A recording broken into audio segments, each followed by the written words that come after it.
What up, though? It's your boy Willie Styles in the building.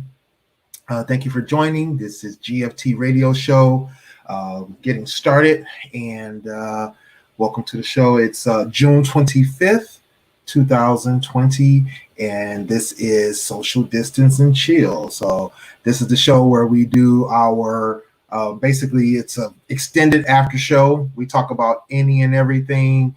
Tonight's subject is actually, what is tonight's subject? It's going to be a cold summer. So we're going to get to that in a minute.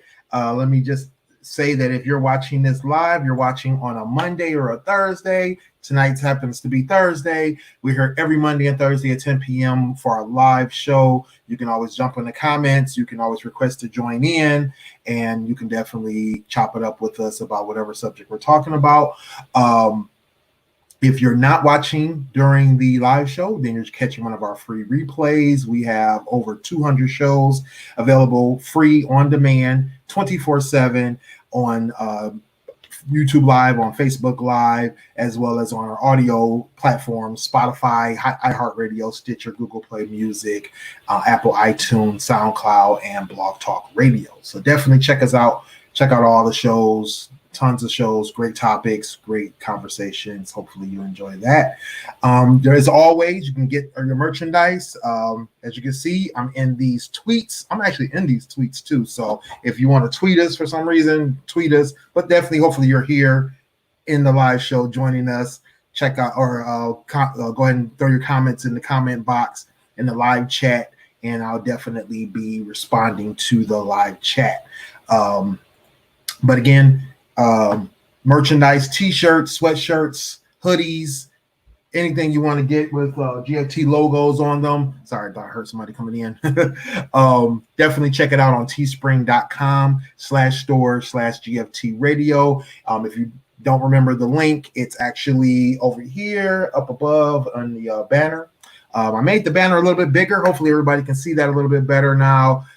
See all of our social media sites and the over here the site to the Teespring. So definitely check out teespring.com. And as always, you can catch us on the web at gftradioshow.com or on your favorite social media sites like Twitter and Instagram at GFT_radio or on Facebook at GFT Radio. So definitely check us out. We're on the web. We're on social media sites. We're everywhere. Google us. You'll find us. And hopefully you're ready for a good show. I'm waiting on Clint to join now. I believe he should be joining any minute. And I am going to get started with trying to think what topic I'm going to get started with. I usually like to wait for the co-host to join. Definitely, if you guys want to, chime in, throw your comments in the comment box, like I said in the live chat. Definitely hit us up with the questions or any topics that you want to discuss. Definitely hit us up with that, and then we'll go from there. I'm going to see where Clint and Sonny are. Actually, I'm not sure if Sonny's going to be joining, but I know Clint is planning to join. So definitely get with us. He'll definitely be getting with us here shortly. Sorry, I'm trying to do three things at once. So, so definitely, it's going to be a cold summer. So, the reason I chose that topic title was because, one, there is a Verzuz that's coming up. So I'll be talking about that in a little bit. I want to definitely get Clint on. Or anybody else that's going to be joining, want to get them on to discuss the Verzuz that's coming up on Monday, Fab versus Jada. So definitely it's going to be a cold summer for that. But the other thing I was thinking about through this pandemic, through everything that's going on with the travel and with the lockdowns and the state, coronavirus cases and all that kind of thing, is what are we going to do for summer, right? Because I know a lot of people, with the kids being out of school, well, they've been out since March, but with the kids officially being out of school, with a lot of the great deals that happen with the summer vacations, with even people's jobs. They usually take their time off during the summer. A lot of people have traditionally been on vacation starting sometime in June, sometime in July, ending up in sometime in August, finishing up their summer vacations. But it's a pandemic outside, right? And I know a lot of states have opened up, a lot of activities have started opening, but we have started to see a resurgence in coronavirus cases, especially in popular destinations such as Florida. And a lot of those surges have caused some businesses to remain closed or to delay reopening. I know I just saw in the news that Disney has decided to delay their reopening, I believe, for another month. So it's definitely throwing off the summer vacation, right? And I know me myself, I'm a huge vacationer.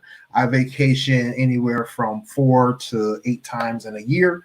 Of course, nothing huge all the time. Nothing, not always a big vacation every time. But I like to take little trips here and there. Maybe do 1 or 2 big trips. So it's definitely throwing me off, because I'm used to having. It's June already, right? I'm used to at least having 2 or 3 trips already done by now. So having not been able to fly, having not been able to go out of state, being legitimately cautious about, or understandably cautious about where I go and where I take my kids. Haven't been able to take them to some of the destinations that we normally go to. We had a trip planned for Kalahari in Ohio. I'm not sure if you guys are familiar with the water park in Kalahari, and as well as there's a couple of water parks around Michigan. Those have all been closed, as well as getting down to Florida, where we were planning on going to SeaWorld's Discovery Cove. That's a huge kind of like aquatic park. You get to actually swim with fish. You actually get to do all these kind of activities that you normally don't get to do, dolphins, swimming dolphins and all that kind of thing. So we haven't been able to do any of that because all that stuff's been closed. So it's like the question is, how do we navigate vacation times? How do we take a break from everything that we're doing when we're in the middle of a pandemic, right? I know I've been discussing with some friends about going to Vegas in the summer, later on in the summer. Right now, like I said, I was supposed to be probably vacationing in Florida. And it looks like Clint is joining now. Let me get him added in. Position. What up, Doe? What's going on? Sorry, what's good? Did you peep? I'm in these tweets. Okay. Tweets. Copped my shirt. I think it says my name at the bottom. Yeah, it says my name at the bottom. I gotta get me one of those. Yeah, no doubt. What's good with you? How you been doing today? Man, I can't complain, baby. I was enjoying it today. I took care of some business things starting to open back up. So I was able to take care of some important business today. Got me in a dope workout. So I'm feeling good, bro. Yeah. Oh man, I forgot I wanted to talk about that. Yeah, I've been same thing, same here, bro. Working out, trying to get the health back together. I've been putting on this quarantine weight. Well, it was before the quarantine, but I like to blame the quarantine. So, so yeah, we'll pick up on that as the next topic. What I was just talking about, first things first, was talking about the vacationing and traveling and all the stuff going on. Like what are we going to do in the middle of this pandemic for fun? You know what I mean? Pretty much. I'm thinking about road trips. I told my daughter I want to take her down south to visit my aunt. Okay. So I'm thinking about road trips because I think road trips is probably the safest way to travel because basically me, I just be confined in a car, very nice car, and only time we gotta stop, get some gas, and maybe use the bathroom. So you ain't gonna be around too much people as opposed to flying. You know what I mean? You're gonna be around people, being in the airport, this, that, and the third. So, my I still think people should travel. You feel me? I don't think people should just stay cooped up in the house. No Get doubt. out, get out, move around, and just you don't have to be. I guess it's normal to me not to want to be around. You know what I mean? Like I can be in the crowd with a lot of people, but I don't mind being away from the crowd, doing my own thing. Still, you know what I mean? Right. So like nothing really has to change for you outside of just, you know what I mean, practicing social distancing for real. So you can still, I still implore people to go travel. You know what I mean? Move around, move about, especially if you got kids. You know what I Right, no mean? doubt. I'm we all still, need a, we all need a break when we got kids. yeah, I'm still skeptical about going to the beach. Okay. I mean, I don't know about that quite Right. yet. You know what I mean? She been asking me to go to the beach, thinking about renting a car, taking her to a nice beach, maybe stay for a weekend or something. But Right. I really don't know. I really don't know. You feel me? And she want to go to the pool. She want me to take her to the pool, and I'm like, man, even though they say the chlorine kills Right. whatever, supposedly, like, nah, myself, because I know once them pools open up, nah, I mean, in my mind, I think a lot of other kids, gonna be there, and you know what kids bring? Germs. You feel me? Right. The more kids, the more germs. So, like, if she kind of sad, she kind of upset about it, but like, she just gotta deal with it. I ain't trying to be around. I might buy her a nice little pool to put in the backyard, splash around back there or something. Right, right, yeah, exactly. Well, that's what we just did. We got a pool. My kid's mom, she got a pool for the kids a few weeks ago, and they've been using that, because like you said, we've been real skeptical about the whole going swimming thing. What up, dog? What's good, brother? What's Going on, happening? so We missed you last week, bro. yeah, man, I was a little under the weather, a little under the weather. I'm glad you're feeling better. Thank you, boss. Thank you. Yeah, we were just I- talking about vacationing, traveling, having fun during the pandemic. This is summertime, so most people be going on vacation, right? What you gonna do for the summer, big dog? What's the plan in this pandemic that you gonna do? What you gonna do different? Man, different. I don't know. I've never been on a plane, so Oh, never. so that's not even a concern for you. That is Uh, I don't know. I really don't know, man. Just taking it one day at a time, trying to stay COVID free, trying to stay away from police brutality. no doubt, no doubt. And you got a I like to haircut, stay bro. away from police brutality I myself. know. That's I was, I that's was, my best activity. I was gonna Bro, you say Willie Foot. got It's a shame. Willie done got the fresh lineup, everything. He came fresh to test Oh, the table. oh, No, I mean, what were you saying? I can't hear you. What were you saying? got the fresh lineup. I'm sorry. My beard was wondering what you said. Oh, wow. Well, I'll be like that tomorrow. I'm gonna cut mine tonight. I'll give myself a razor line. And I Man, got it. I'm sorry. I'm sorry, y'all. I had to do it. I had to make my appointment. My barber sent me the message like, we taking appointments. I was like, I'm making one. Well, I'll be freshly cut tomorrow and ready to party. No doubt, no doubt.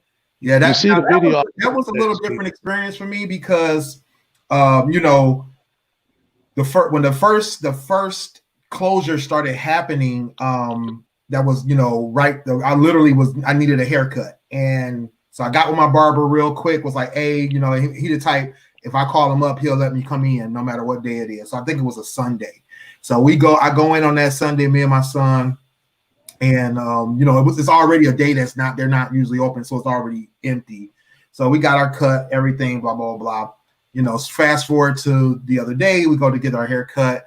We made our appointment, and so it's weird because you used to go in a barbershop, especially the barbershop I go to, and it'd be a ton of people, and everything is kind of lax. We just chilling, right?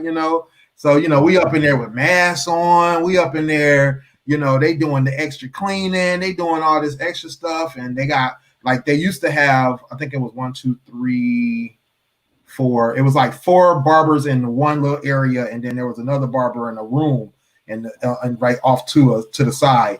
And so they spread them out now, So there's 2 that's still a little close to each other, but not violation close, but the other 2 are now on the opposite side of the shop, And like I said, we get masks and everything, and it was just weird. You know what I mean? And it was, I've been used to going out and going to like the grocery store, going to different places and wearing the mask. But to get your line up, you know what I'm saying? That's a whole different experience. D Mac was still cutting. Who was? Damone. Oh, really? Oh yeah. Oh wow. Okay. Yeah, it was a few people in the state that were doing it, and I know a couple of them got hit with tickets and stuff. And it was this older guy up north that he got hit with 2 tickets. And, the white guy? Yeah, and he ended up going to the Capitol and was cutting people hair for free at the Capitol. So yeah, it was a mess. But wow. I wasn't gonna put my barber at risk like that. I was like, you know what, I'll be all right. I'll make it through the quarantine, and I made it all right. People was giving me compliments the way I was lining myself up, had the hair combed to the back. I made it work. That's basically what I've been doing with mine, trying to trim it up. Me as a man, I don't care if y'all laugh at me. I had to get my feet done, bro. Oh, ain't nothing wrong with that, brother. Shoot, ain't nothing wrong with it. Men get pedicures all the time. I went up there where I usually go. They had a long line outside. That day it was 90 degrees. I said, I'll put some socks on. I'm not standing in the hot sun, bro. It just wasn't happening. Right. I got to find me a woman or something and stop being single and I can get taken care of. Exactly. Yeah, no doubt.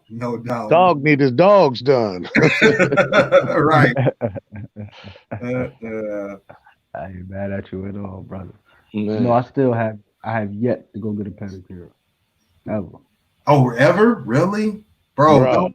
Don't keep denying yourself, bro. Go get it done. Just give it a try. I've been told this, man, and I plan on doing it. I just never got around to doing it yet. Yeah, Dame get them done all the time. Tell them, Dame. Hey, look, the I don't know if it's truth or lie. It's amazing because where I go, they got the massage chairs. Oh, right. Oh, okay. God, I go there just to sit in the chair. Oh man, right? Seriously. Oh. Yeah, I definitely got a plan to do that one day. Yeah, I definitely got a plan to do that one day. What's good, Dame? What you I don't know if you saw we talking about what we doing for the summer, having fun, vacationing, traveling. What you doing different for your summer vacation? Man, my vacation is about to be lit because next month is our anniversary. Actually, it's next week. Happy anniversary. Yeah, 7 years, man. 7 years. 7 years. 7 years, man.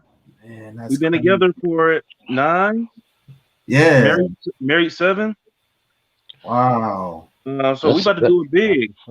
We gonna go from the bedroom to the couch to the kitchen. If it's clear, we might go to the park. Oh no doubt.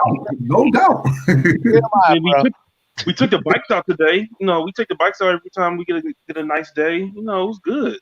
Right. Oh yeah, sounds like Damon's playing this safe. You know what? I'm more so concerned about my family than I am myself when it comes to the stupid virus /protesters / anti-protesters / killer bees, UFOs. What else we got? Oh, we got the Sahara Desert coming to us now. So yeah, this has been a great year for everything. Right. Man, we had a hell of a picnic last week. Oh my God. Oh, you did a Father's Day picnic? I don't know if anybody's seen the video. That was just the beginning. I saw the pictures. I didn't see the video. I saw the pictures. Oh my God. That's all I can say. Oh my God. You know what? You know why I was so lit? Because nobody is able to have fun since 2019. Right. So everything you do is going to be extra. It's like, man, that was the best come over. I went over to somebody's house, played cards. That was the best one I had in forever. Right. Like I ain't did that in a long time. Oh, man, I'm about to come over there tomorrow, play some spades, dude. I forgot. You know, as long as you bring a fifth. When you asked me that earlier, Willie, I forgot that it's spiking all over again. Yep. Yeah. We went up You know 300 what I and mean? Relaxing. I think we had 350 now today. See, nah. So I mean, like that gotta cause for some pause on some movement itself. You feel me? Right. That the numbers going back up. So like, yeah, man. Yeah, I mean man, that's what's been hard for me with trying to get back down to Florida. Like I say, I was supposed to be in Florida a couple months ago. I would have more than likely been down there this month. And right now it's the hotbed. You know what I mean? They got Disney scared. Disney, like they not reopening. I know Miami Beach, they postponed their reopening. It's you know, but it's bad in a lot of places. Like you said, it's spiking up in a lot of places, either percentage wise or numbers. You know, Florida doing like daily New York numbers, like the high New York numbers that New York was doing. Florida's doing that now. All they have to do is stop testing. New cases per day. All they have to do is stop testing or slow down the testing, and we won't have this issue. That fool said that and was serious. I know he was serious. But you're talking about it was just in light. It was joking. Like, you know what? He was. That must be the hardest person to work for, because your team is like, okay, sir, we got you covered. We're going to put out a statement saying something. Okay, I'm going to follow it. And basically, you know, he goes out. No, I was completely serious. I don't joke. We just discussed this. No. Exactly right. We just discussed it. We're trying to cover your ass. He'd be like, no, I'm about to show my ass. Well, I feel like they say, you know, you got to use sanitizer and alcohol. That helps keeps down the germs. So I'm going to fight it from the inside out this weekend. I'm going to put plenty of alcohol in my system and, you know. No doubt. I ain't mad at you. I might go to a little cookout myself. So you about to go? You doing a cookout? I said I might attend. I got invited to a cookout. Now, me and my daughter might swing. I might take my daughter over there. Oh, okay. No doubt. You feel me? And outside of that, like shit, I might get some liquor in me too, dog. I might follow your ways. You feel me? I ain't get nice in a minute. Right, yeah, man. No, it's about that time. What up, Brittany? Hey, BB. What's going on? Hey, Brittany. How you doing, Brittany? Yeah, I ain't get nice in a minute, so you know what I mean. I know, man. Don't it feel good now just to do that? I mean, man, get a good clean shave of some fresh, as they say, give me some fresh threads. No doubt. Fresh. I mean, I just enjoy life, but I'm gonna definitely be wearing my mask from now on. You said you're doing what with your mask? You went what? No, you said you're doing what with your mask? Back up. You go. Yeah, I know what you trying to get at. I'm trying to get at what you said. You said a baby shower. You went to a baby shower? Yeah, I went to a baby shower last week. My she's kind of like my niece.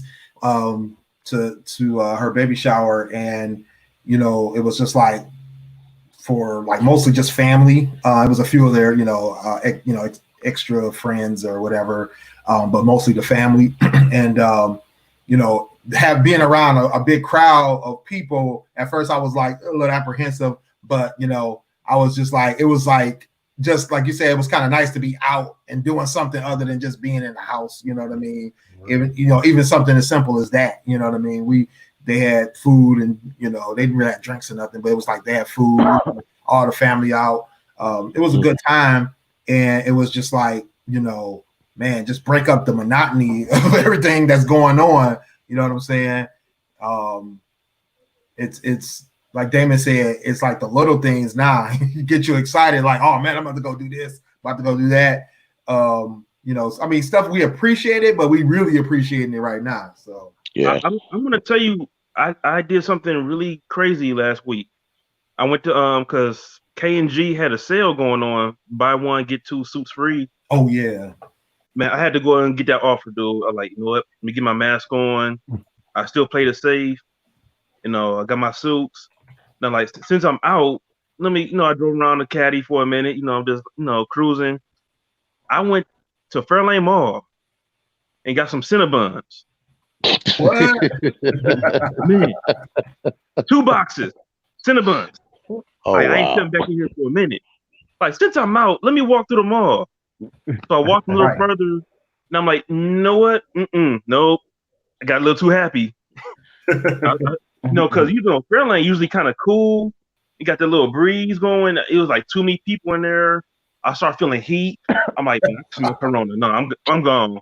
So I left the mall real quick. I didn't go that far deep in there, but it was like, nah, I can't take that risk, man. Did you have the mask on?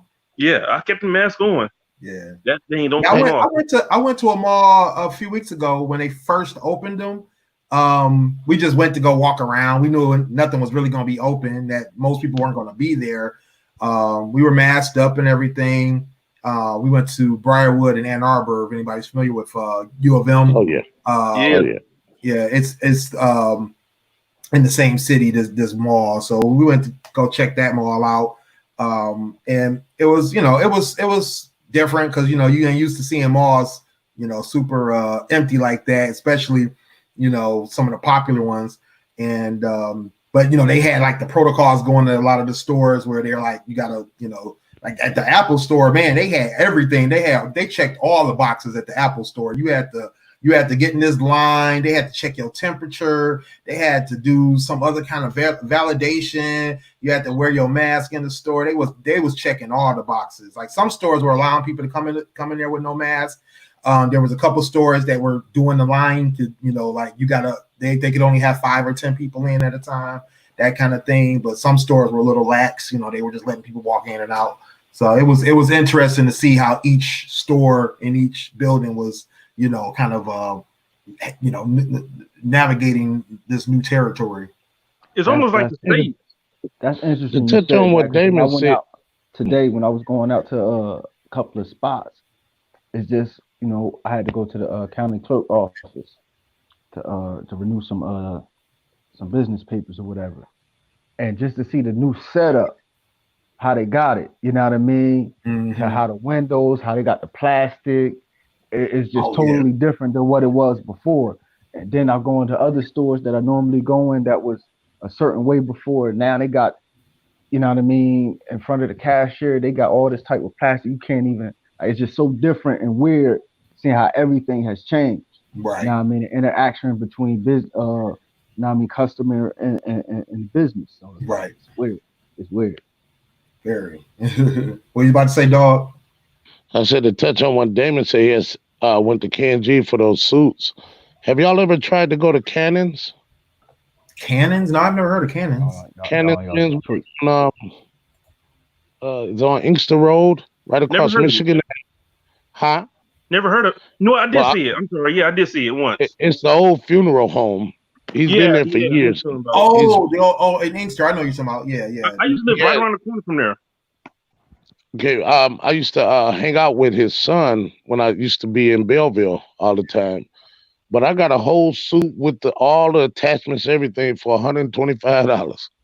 Oh, really? But do not let him hem your clothes. I go to the Westbourne Tailor, which is right next to the K&G. Right. Yeah, they got a nice little. Sam always takes care of my stuff proper. I mean, it's expensive, but it's worth it. It's worth it. Actually, where I go get mine, Taylor's the cleaners up on Plymouth. Oh yeah, right at Memorial. Yep. Mm-hmm. He's good. Wally's good.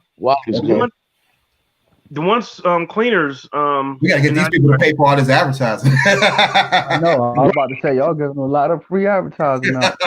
Wait a minute. all we trying to say is it's suited and booted time. It's time to get suited and booted. It's always like that in Detroit, though. It is. You go to so many cities, these brothers don't know how to dress, man. I'm not trying to jump on Britt's city, but you about to dog Pittsburgh over there again? It was a couple of people. I went for a wedding. And people was looking at me. I'm the outsider. I'm from Detroit. And people are looking at me like, where you go shop at? I'm like, I'm from Detroit. Oh, okay. So, Like, Yeah, no, we got I it. got a little In attention. some of these towns,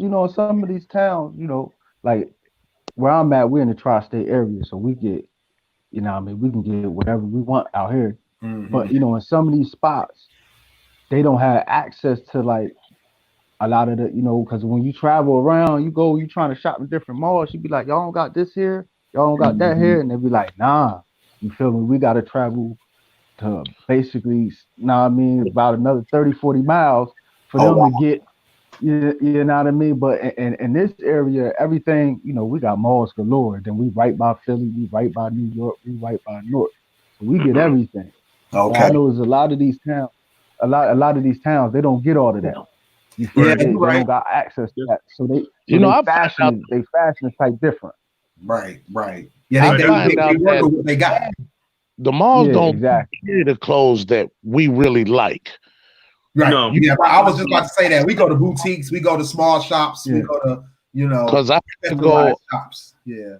I in my way of thinking, I believe every man at a certain age should have that a couple of pair of dress shoes. I mean, that's off the rocker. Yes. I bought a pair. No, I bought a pair of cognac colored Gators. They got big blocks and small blocks on them. I've only worn them twice. I've had them almost a year, but I paid $850 for them. Oh wow. But that's what your money's worth. Yeah, I ain't paying I'm $850. No damn worth sure it. that Well, right I now, ride a so. bike, skipping them, and then go jogging in them for $850. But I wanted them. I wanted me a pair of Gators. Right. And I wanted them bad. You say pink gators? Man, stop it. Stop it. But if I had a pink suit, I'd pimp it. right. Hey, bro. Hey, black men are not afraid to make something work. We are not afraid. We will make it work. You won't catch me in pink. You won't catch me in what's that? Yellow. Yeah, that canary yellow. Yeah, you looking weird. You coming through looking like Tweety Bird. You feel me? Bruh. Like, nah. Now I will rock a pink tie and pink shirt. Bro, you should have a whole bunch of my manhood, but you shouldn't have a whole bunch of loud colors on at one time. Like loud different colors on at one time. Right. Yeah, I like that tie though. I know that tie dope. Yeah, ain't nothing wrong with that tie. I swear Damien probably got about 50 suits in his closet right now. Yeah, see, that's why I need to step my suit game up. I got a lot of casual button ups and all that I rarely even wear, but I got like all that stuff for like, events and stuff if I'm going out. But like suits, that's why I got to step my game up. All right, Clint, we're going shopping as soon as this pandemic's over with in 2022. Okay. My fetish is gym shoes now, man. Retro gym shoes. Okay. I don't know why. I think I bought in the last 6 months maybe about 10 pairs. What? Oh my god! What are you doing? Is that what you were talking about? You don't want us wearing this, Clint? Nah. See, he way too bright. He's way too light and bright. Like for the, what they call especially to be that dark skin. I know, right? Community. All right, what's worse, that bright suit or that tight suit with the button about to hang on to dear life? Both of them. Ain't no man got no business in no tight clothes. Bro, telling you, man, that's so weird to me. I am not. My biggest pet peeve is the skinny jeans. Now, yeah, me too. When people don't, when I see a fat dude in skinny jeans, I'm like, dude, they're called skinny jeans for a reason. Right? It supposed to be. You don't fit none of those descriptions. I hate the fact. Exactly. I hate the fact that they sag them. What? What's the point? Why are you sagging the skinny jeans? Like they wear skinny jeans, and then you sagging them. I'm like, yo, first of all, you can barely walk as is. Nah, I mean, right. You can't tell me you can walk. You're walking comfortable. You can't tell me you're walking comfortably wearing skinny jeans. and then you got them hanging off your ass. Like that shit look crazy. It look nasty to me. All right, I I'm about to never get liked hit that wig. for this comment, y'all. Y'all ready? Yeah. I believe a lot of these young guys wear these skinny jeans and tight clothes and these different colors and these crazy this hair stuff because the women say, "Oh, you look good in that, baby. Don't worry about what nobody else thinks." And they think they actually scoring because the young women like that. They are turning our men into I'll say something else for just to, I don't understand. Maybe I'm just too old and I don't understand. Well, that's the thing. Because every generation had that weird. I'm sorry, boss. I'm sorry, but like every generation had their weird phase. Like you can't tell me Bootsy Collins and them were out there. Like, I mean, like they were some of the most popular people of that era, and look how they was dressing. You feel me? Know what I mean? What is that rainbow shit? But if you feel me? That's what we wear. Believe me, we not wearing. You look at the era of the pimps, that's like the 70s, 80s. You look how they used to dress back then. You know what I mean? They used to dress crazy back then. So I feel like every era got that weird, you know what I mean? Like even my era, we were super baggy clothes for no reason. You feel me? That was my era too. We super baggy clothes. You know what I mean? Like why we got on why I got a 5XT, I have no reason. I don't even know why I got a 5XT. Hey, wait a minute, because hey, you know why? The dog said some chick told you look good in it. Nope. So you were like, it's that drip. That split. It started with a rap video. They up there playing the games. Then somebody like, we should wear our clothes like that. but just like Sinbad said, one of his comedy specials. This is how women mark their men. Like nobody else wants to see that. Oh, he wears skinny jeans? I don't want that. That's because his girlfriend. But that's the thing. There is that trend though where women want to see these guys in those skinny jeans. And I think what your point too was dog was that it's the age, right? Because we grew up in an era where our clothes were baggy or they were loose fitted. Or we at least had some kind of, proper fitting on our clothes. We didn't wear stuff that was too small. You was clowned if you wore skinny stuff. Wait a minute. That one time, the men, when we was like teenagers, not me, they were wearing biker shorts. I remember that. Spandex biker shorts. Mm-hmm. And the men were walking around like this. I'm like, what the hell? I'm glad I was. Remember the shorts they used to wear in basketball? The coochie cutters? They was walking around. They were called biker pants then, but they were spandex. Yeah, biker pants. Yeah, I remember that. Yeah. I mean, they wasn't doing that good, but I remember them doing it. They was doing that in the hood. They was really? Doing that in the hood. Oh man, not my hood. Yes, they were. No, I was a different hood. That was bro. I mean, one day my older cousin came in the park. We out there playing basketball. You know what I mean? He come in the park. It's a whole park full of Negroes. You hear me? Really? He walk in there with biker shorts and everything. Everybody looking at him crazy. I'm like, yep. I'm like, yep. No, I mean, niggas in the hood definitely did it. They definitely did it. It wasn't a lot. So. But I mean. I know in the 80s there was a lot of weird stuff going on. There's a lot of weird stuff. Watch it, man. Watch it now. That was the best era. Come on, bro. But it was a lot of weird stuff. What? Especially like what? Especially in the mid 80s. We wore baggy. It started to kind of settle down, but the mid 80s it got real hot. Like what? Like what? I mean, baggy pants. Like you remember the Boy George era when people were like trying to dress like Boy George and no, we did not. Not in the hood, we didn't. Huh? Y'all started wearing open toe sandals and all that shit. Hey, bro. Don't. You don't wear open toe sandals. No, I do not wear no sandals at all. Dude, sandals, got Nike and all of that. None of that. No, not at all. Y'all see that picture I posted on Father's Day with me and my dad? You see how he had me dressed? You feel me? You see how they had us dressing, how they was dressing their kids in the 80s? Go look at that picture on my IG page. You feel me? My dad was fresh. He had the fresh kicks on. You know what I mean? So fresh pants. Yeah, you feel me? I'm out there in open toe sandals. Like, what's going on? You're right. What's going on? That's why I get my feet done, so I can go. Right, so you can wear the avatar. See, they're the same thing. The slip on, they have Adidas and Nike on them. The flip flops. Oh, you mean the flip flops? That's open toe sandals. Okay.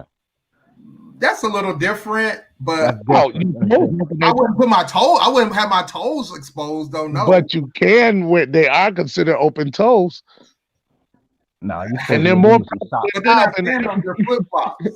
Yeah, they flip flop. Popular now than ever. Girls call them now the slides. Yeah. Oh, see, the girls done gave that a name. Exactly. I'm like, bro, like the wife beaters. They gave that. You know why they gave that name, right? The which one? Oh, because the movie. The white. Because back in the 70s, the guys that are always whooping on their wives in public always had that tank top on, so they start calling them wife beaters. Right, exactly. That's where the term wife beater come from. Yeah, when they on Cops, when they would show up. Yeah, I remember that show. Man, oh man. Yeah, that's crazy. Let me ask y'all something about that though. About all this, they canceling all these shows. Like, what is canceling Cops going to do? I actually like watching Cops. That show was funny to me. I know, man. Why they would cancel Cops? I don't know, man. But because that show was funny. Okay. Yeah. They would have some funny stuff on there. But I guess they were like, Cops aren't in. We better just go ahead and cut it loose while we ahead. Okay, explain Paw Patrol then. And they had the coolest song too. Bad boys, what you got? Okay, explain Paw Patrol. Paw Patrol. I forgot about Paw Patrol. I got kids young, so it's a cartoon for kids. They're dogs. I don't have kids that small. Yeah. I'm not gonna go there. Weird. Hey, watch it. You right behind me, man. You're canceling a cartoon that's meant for kids that has nothing to do with beating or pulling somebody over. What the heck? Oh wait, they're canceling Paw Patrol? Yes, it's canceled. Yeah. No way. Yes. It's sort of like what y'all was talking about, that show I had dropped off on when Sonny had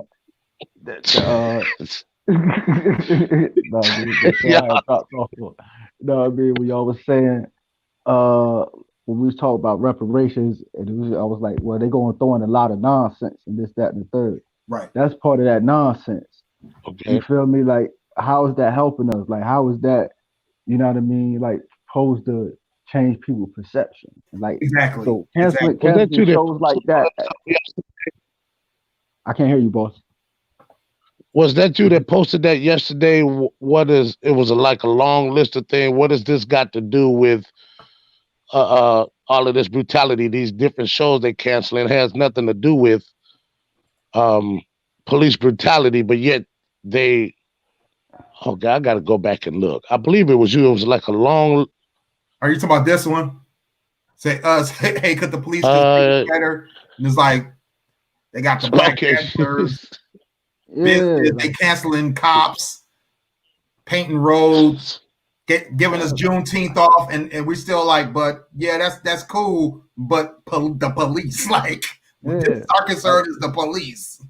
Y'all giving us a bunch of symbolic gestures. Like, I don't care about no symbolic gestures. Exactly. Like, right. It goes a little further. Yeah.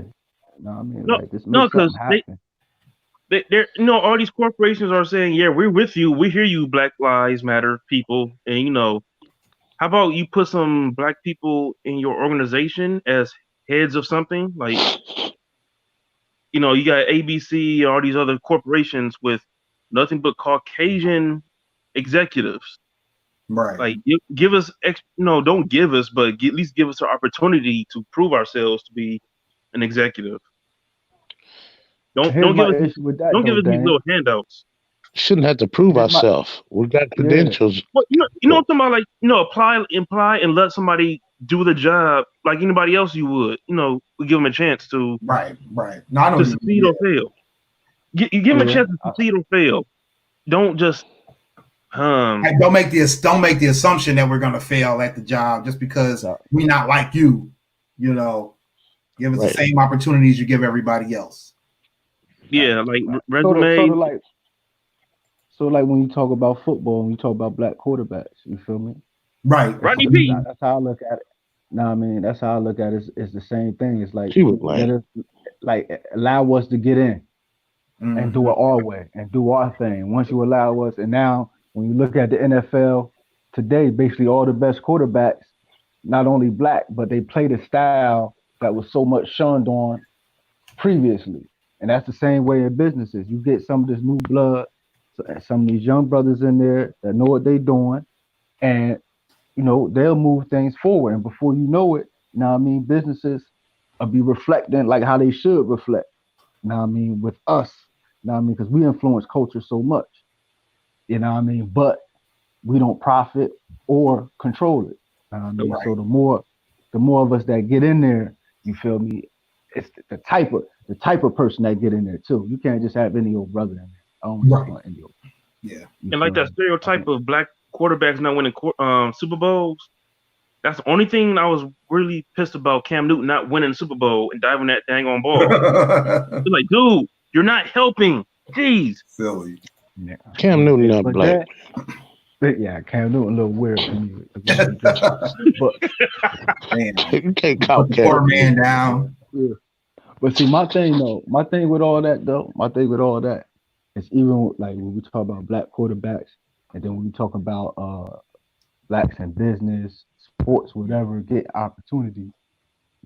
All right, we get these opportunities, but then we got to leave room amongst ourselves to be able to critique those people who get those opportunities, critique their jobs without being called a coon or you know what I mean? Right. Because how do we get better? Like, how do we get better without critique? Without criticism, you know exactly. Yeah, you feel me? Like I can't get better as a father or person if Willie can't critique me. Like if I can't, maybe like, all right, Clint, I gotta check you on this, or maybe if you do this, that, and the third. If I can't receive that, then that's on me. You know what I mean? Right. And it's the same thing. It's like when we get these people, like when you get people talk about Obama, it's like when you critique Obama, they feel like, you know what I mean? Right. It's some type of thing. Like, you just want to bring the brother down. It's like, nah. You're 60 dash. Like, nah, bro.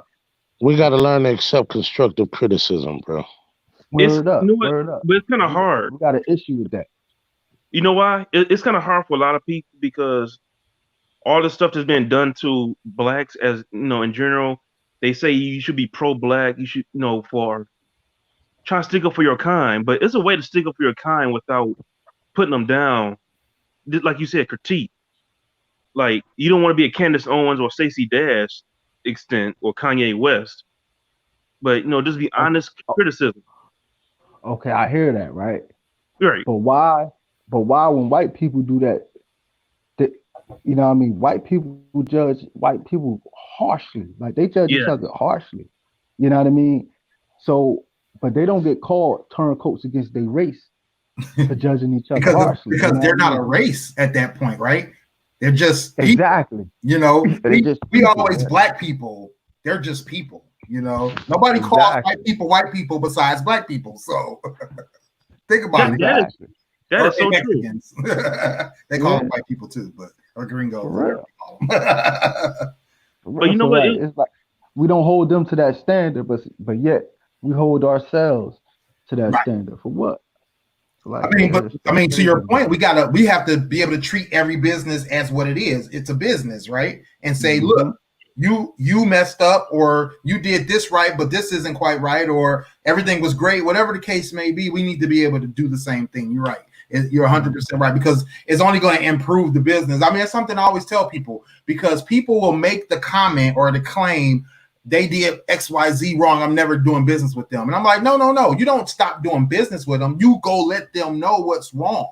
And that way they can get the opportunity to correct it. Now, if the business doesn't accept the critique, and I've seen that happen, then that's on them. Then that becomes their problem at that point. But if you don't tell the business, at least you don't at least make that gesture like you do the white man's business, then you doing them a disservice. You're not helping that business progress if you take all of this pent up anger and say, well, I'm not doing business with them. Like, but what have they had a chance or opportunity to learn? But we still our biggest enemy. We're our own biggest enemy. Mm-hmm. We're like crabs in the barrel. When we see one brother or one sister moving up, we want to some kind of way pull them down.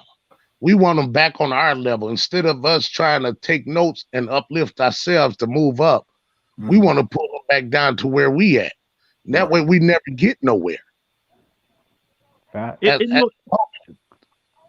It takes humility on both ends too. It takes somebody with strong character to be able to take the criticism, and the person who's giving the criticism not to overly criticize them, like just nitpick, but something serious, like hey, you know what? That's still in your customer service or whatever it is you're doing. They should be able to give it in a respectful manner, not to be dogging them out. And the other person should be able to take it at least with a grain of salt, to at least put it in your mind, like this person probably is looking out for my best interest and they want to see me succeed. Not to be thinking it as, oh man, he's just disrespectful and he's going against his culture. True. Well, it's like a double-edged sword, Yeah. It's like it depends on the people. It depends on the individuals. Because I got a computer guy that I used before. He the shit, bro. I'm telling you, I'm always you going to him. You hear that, Willie? Yeah. You gonna take that, Willie? I mean, who you talking about? I could have went to any computer shop, but I'm like, wait a minute. We'll do computers. I called him up. Bro, my laptop was done. I don't know what he did. He sprinkled some magic on it, and it's been right ever since. That's what I do. I can't give Willie my computer because I got too much stuff and I don't want him to see. I check internet history. He check browser. Oh, you didn't clear your browser today. Browser history, as I can see. But sometimes, to your point, don't worry, I don't check browser. Sometimes we should be able to do business without it being like, I understand, like, I support my black, all that, but sometimes it's just business. You feel me? It ain't brother this, brother that. You feel me? This is business, beloved. You feel me? So if you're not, you want what business, right? Yeah. Period. No matter. Exactly. So now, I feel like we can at some point, even though, like, we can support black, but just because I support black, don't mean I ain't gonna judge you. You know what I mean? Let you know. You feel me? Like, don't get that twisted. It's two different conversations. Right. Do my stuff bro. And this can't be said more. This can't be said more than enough. Is that you don't expect a discount just because you black. Don't expect a discount because you family. Don't expect a discount because of this, that, and the other. Don't feel like that because it's a black business that it should be undervalued compared to any other business that's out there. If a business, just like any other small business, is on the come up, don't expect them to have they don't check every box and have everything in line. You know what I mean? Because that's another thing I've seen, and in the critiques, it's like, oh well, if I went to McDonald's, they'd have had these kind of chairs, and it's like, but this is a small business like any other small business in this neighborhood.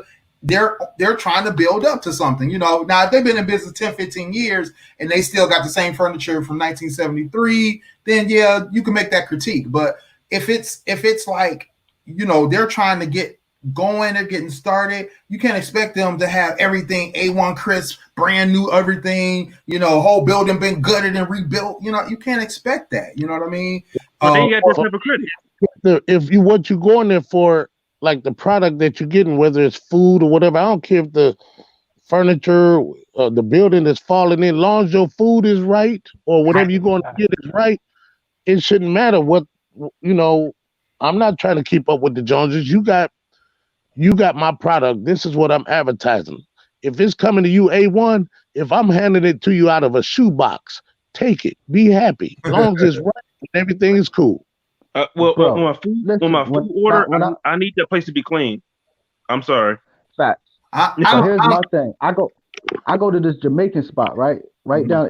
It's a couple of them. I got a couple. It's a few Jamaican spots. But I go to this one. Old dude rude as fuck. You feel me? Rude as fuck. You think that bothered me? Nope. You know why? That food fire. You feel me? Bruh, take this $10 for this platter. Give me my platter so I could go on about my business. Right. I don't gotta talk to you. I don't gotta know what I mean. Whatever you going through, that's on you. Give me that plate of food and I'm good. You know what I mean? So like I don't need a food spot like Dog was alluding to. I don't need it to be all this super flashy. I don't need all this super fake customer service. You know what I mean? That I'm here for this food, make sure that food fire, and I'm out of here.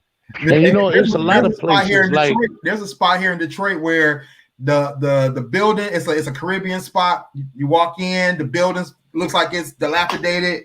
You walk in, you know, it's like it's just a stark room. There's no furniture. You just walk up to the counter, you order your food. You know, it's a little dingy, you know what I'm saying? But you look back there, they taking care of business, they wiping stuff down. Right. They hand you that food, bro. It takes you all the way to the island. It tastes so fresh, tastes so good, man. Ain't never had no issues there. Ain't never had no problems. Food always A1. I don't have no complaints at all. Right? It used to be a place. I think it adds a little spice. Down on West Chicago and Myers, we used to go down there for breakfast.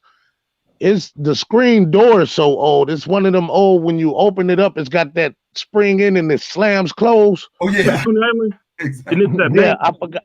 Huh? That Coney Island next to that bank? No, it's not a Coney Island. Oh, it's down. It's like in between a couple of abandoned buildings, almost to Mendota, almost to Wyoming. Okay. But you look at it, it's got old. The chairs don't match. The table's old, but you look in the kitchen, it's clean, and the food. I don't even know if it's still open. It used to be A1. It was right next to a motorcycle club. Man, I mean the food. Oh my God, you go get a damn omelet with chili on top.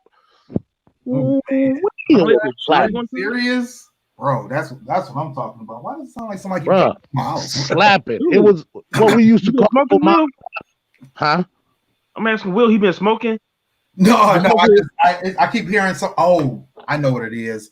I keep hearing some noise like somebody's coming in my house. It's my screen door. Right. My screen door is smacking. You been smoking? You smoking with Smokey again? Silly. We understand. Hey, you be too careful in these little neighborhoods, bro. And when got him some of that stuff from the Jamaican joint now, boy. He got that blood clot flyer. He got that weed that Smokey was smoking. Him got that blood clot fire. Let me see. What's next on my list? What did Clint just do? What did Clint just do? I'm done. God. Well, we'll talk about working out and help when Clint comes back on. I want Clint ain't do nothing. Give him a minute. He's having a Cheech and Chong moment. Gotcha. I'm having a little water break. Yeah, there you go. Water break, no doubt. Yeah, I haven't been having my drinks since been trying to get on this workout, trying to get this human specimen together. Hey, it took me 52 years to get this body together. I'm not bothering shit. Yeah, no, man. I stepped on the scale last week and was not happy with what I saw. I have a scale here that I had outgrown, unfortunately, and so I went over to kids' house and they have a scale that's has a higher max weight on it. So I was able to weigh myself, And I was just not happy, bro. I was just like, I was outdone because I had already been losing weight. So in my mind, I'm like, I was probably 20 pounds heavier than what I am now. And I am super not happy with what I saw. So, I was like, it's time to just turn it up a notch. I got a friend of mine that's been holding me accountable for certain things. Got another friend that's been making me get out, do whatever I got to do to stay moving. Couple friends actually that's been doing that. So it's been one of those things where, on a daily basis, I'm making sure I'm eating right, but I'm also restricting my diet, not my diet, my eating times. I don't really have a diet really per se, because I already eat a certain kind of way that's not, unhealthy. So I just had to restrict my eating times because I was waking up, at 6 o'clock in the morning and going to bed at like 1 o'clock in the morning, maybe 2 o'clock in the morning, and I was eating all day. You know what I'm saying? So now I'm doing the 9 to 6 or 9 to 7, eating only during those times, and then I'm working out every day. If nothing else, I walk 3.5 to 4 miles a day, or a little over 4 miles a day, as well as I try to get in some strength training. It's been working. I've already lost like 8 or 9 pounds, and the biggest thing too has been the sleep factor, because outside of Mondays and Thursdays, I've been making sure I go to bed, 11, 12 o'clock at the latest, because I get up at 6. So it's like I got to be able to get enough sleep, because you actually lose weight when you're sleeping, and your body regenerate, rejuvenate, and it just helps you. You know what I'm saying? 15 pounds, bro. Can't tell me shit. I lost. Clint, at one time, my waist size under my stomach was a 54. Oh man. Exactly. Man. So I'm down to a 42. I'm almost to a 40. I get to a 38. I'm good. Oh yeah, my mom said you was looking real good over there. Yeah, I've been, and guess what my diet consists of? What's that? Coney Island and McDonald's, chili fried. I swear on everything I love. But you know what it is though. It's. I mean, are you working out, or are you just keeping your eating times, or what are you doing? What I do is this right now. Thank you. That can mean so many things. Huh? Nothing. So, but I'm single, so that makes me lose a lot of weight too, man. Yeah. I mean, I gained weight when I really started traveling. Don't turn your head. You said what? Don't turn your head, Damon. Oh, I know, right? I got kids. No, I got kids. I'm looking. You going out all the time, and I was thinking, since I ain't really seen my fiance since last year, I was thinking like I'm probably gonna lose all the weight, But this quarantine, all that drinking I was doing, on top of eating all times of the night, all throughout the day, so that didn't help. But that's you're right. I mean, that's another thing is love make you gain weight. I was up. That's not a minute. I'm down. You say like you was eating all now. I don't know what'd you say, Clint? Nah, I said I was up to like right now I'm around like 200. Okay. 200 pounds, but I was up to about 265. Really? Yeah. 265 was the heaviest I was ever at. Now I was up to 265. And 265. Now you got to think. I do to get to 265. When I graduated high school, I was 183. I never forget that was like 183 pounds. I think I was born 183, but that's cool. You must be pretty tall. You must be pretty tall then, Clint. Nah, I'm only 5'11" and some change. Put on some shoes and I'm over 6 feet, but I'm only 5'11". You like, I got my shoes on today, 6 foot. Yeah, 6 foot. I got my Timbs on. I'm almost pushing 6'1". You're right. Oh, yeah, I got the Timbs on. Yeah, I'm damn near 6'1". No doubt. But I was short for a long time. I was short, and then my dad was only 5'8". Hey, I don't know that feeling. And my mom 5'6", and I just shot up taller than both of them. Right. How tall are you, Dane? How tall is Dave? And 6'2", 6'1". 6'2". He's I'm either 6'1" or 6'2". But he was What? But he was the little fella. He was the little fella on the block for a long time. Wait a minute. How tall are you, Damon? I'm 6 even now. 6 even? I thought you was 6'1". Nah. Is your brother 6'1"? Yeah, Kevin is. Oh, okay. Kevin 6'1". Okay. I knew one of y'all was 6'1" and the other one was 6'2". So, or at least I thought it was one up. That's what I thought it was. So How tall are you, dog? How tall are you? 6 feet even. 6 feet even. Okay. Yeah. Yeah, you know what? Because what are you at? Yeah, I'm 6'4". You 6'4". Yeah. Yeah, I was always tall, but I was also older than most of them, besides like a dog and his brother. There was a group of us kids that I was basically the oldest out of those kids. 2 years. You said what? 2 years. But he didn't fit in with the younger kids or the older kids because he was in that in-between spot. Exactly. Yeah, I was super in between because I was way too young to hang with Dog and them, and just old enough to be able to hang with the little ones. So you didn't have my mentality. You was a nice guy. Wasn't I big? I was. What's your ideal weight, if you don't mind me asking? For me? For all y'all. Oh, for me, ideal is 260 to 270. Yeah, that's me. I got 15 more pounds. I'll be at 270. I'm at 285 now. Oh man, I would love to get 285 right now. I was 190. My highest weight was 430. 220 be my ideal. Yeah, like because I had to get some. Me and my wife got insurance. And they came over, took our, did the whole the vitals. Yeah, exactly. What you say though? What was the weight? I'm sorry, I ain't hear it. For me? No. My biggest was. Oh, okay. So my ideal weight would be 220 something.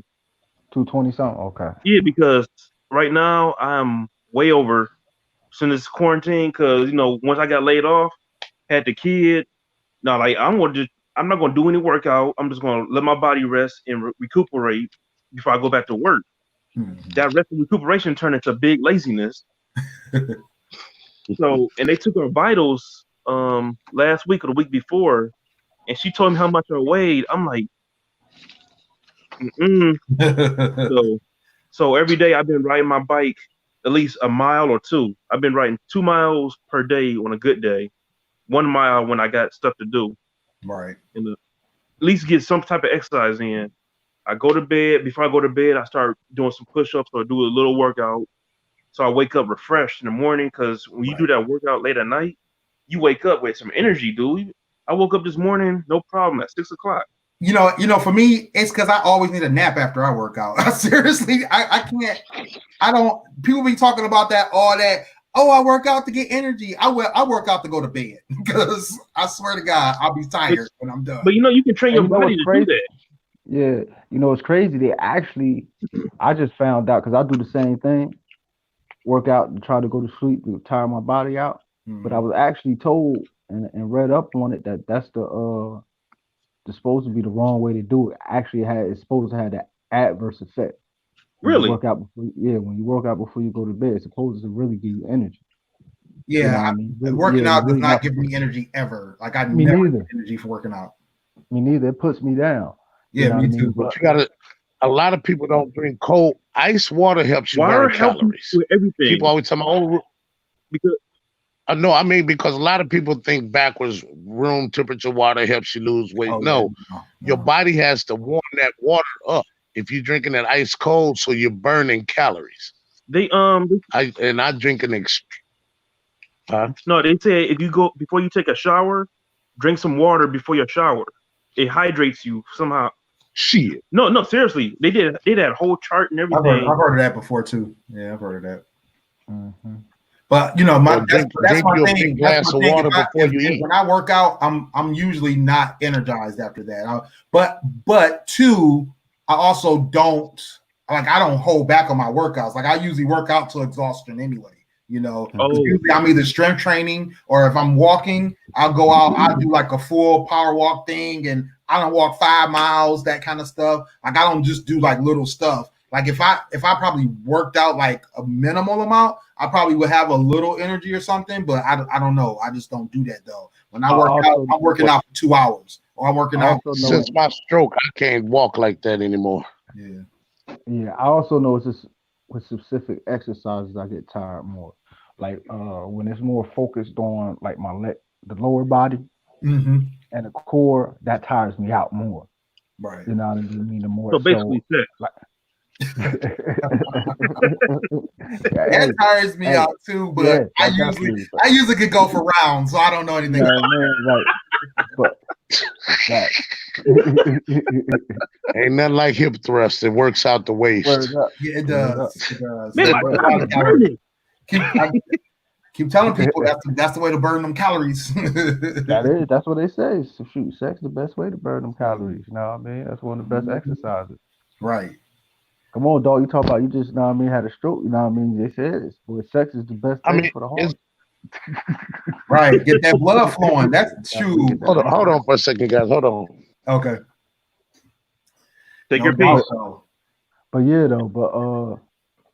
mean, I noticed the specific exercises I do, like lower body exercises and core exercises, that normally tires me out the worst. When I do like push-ups, pull-ups, dips, and stuff like that, that do give me more energy, to be honest. Yeah. Oh yeah. If I do, you're right. If I do something, arms, shoulders, even back, I'm good. I'm good. But yeah, if I'm running, if I'm walking a lot, if I'm doing even squats, I'm like, all right, nap time.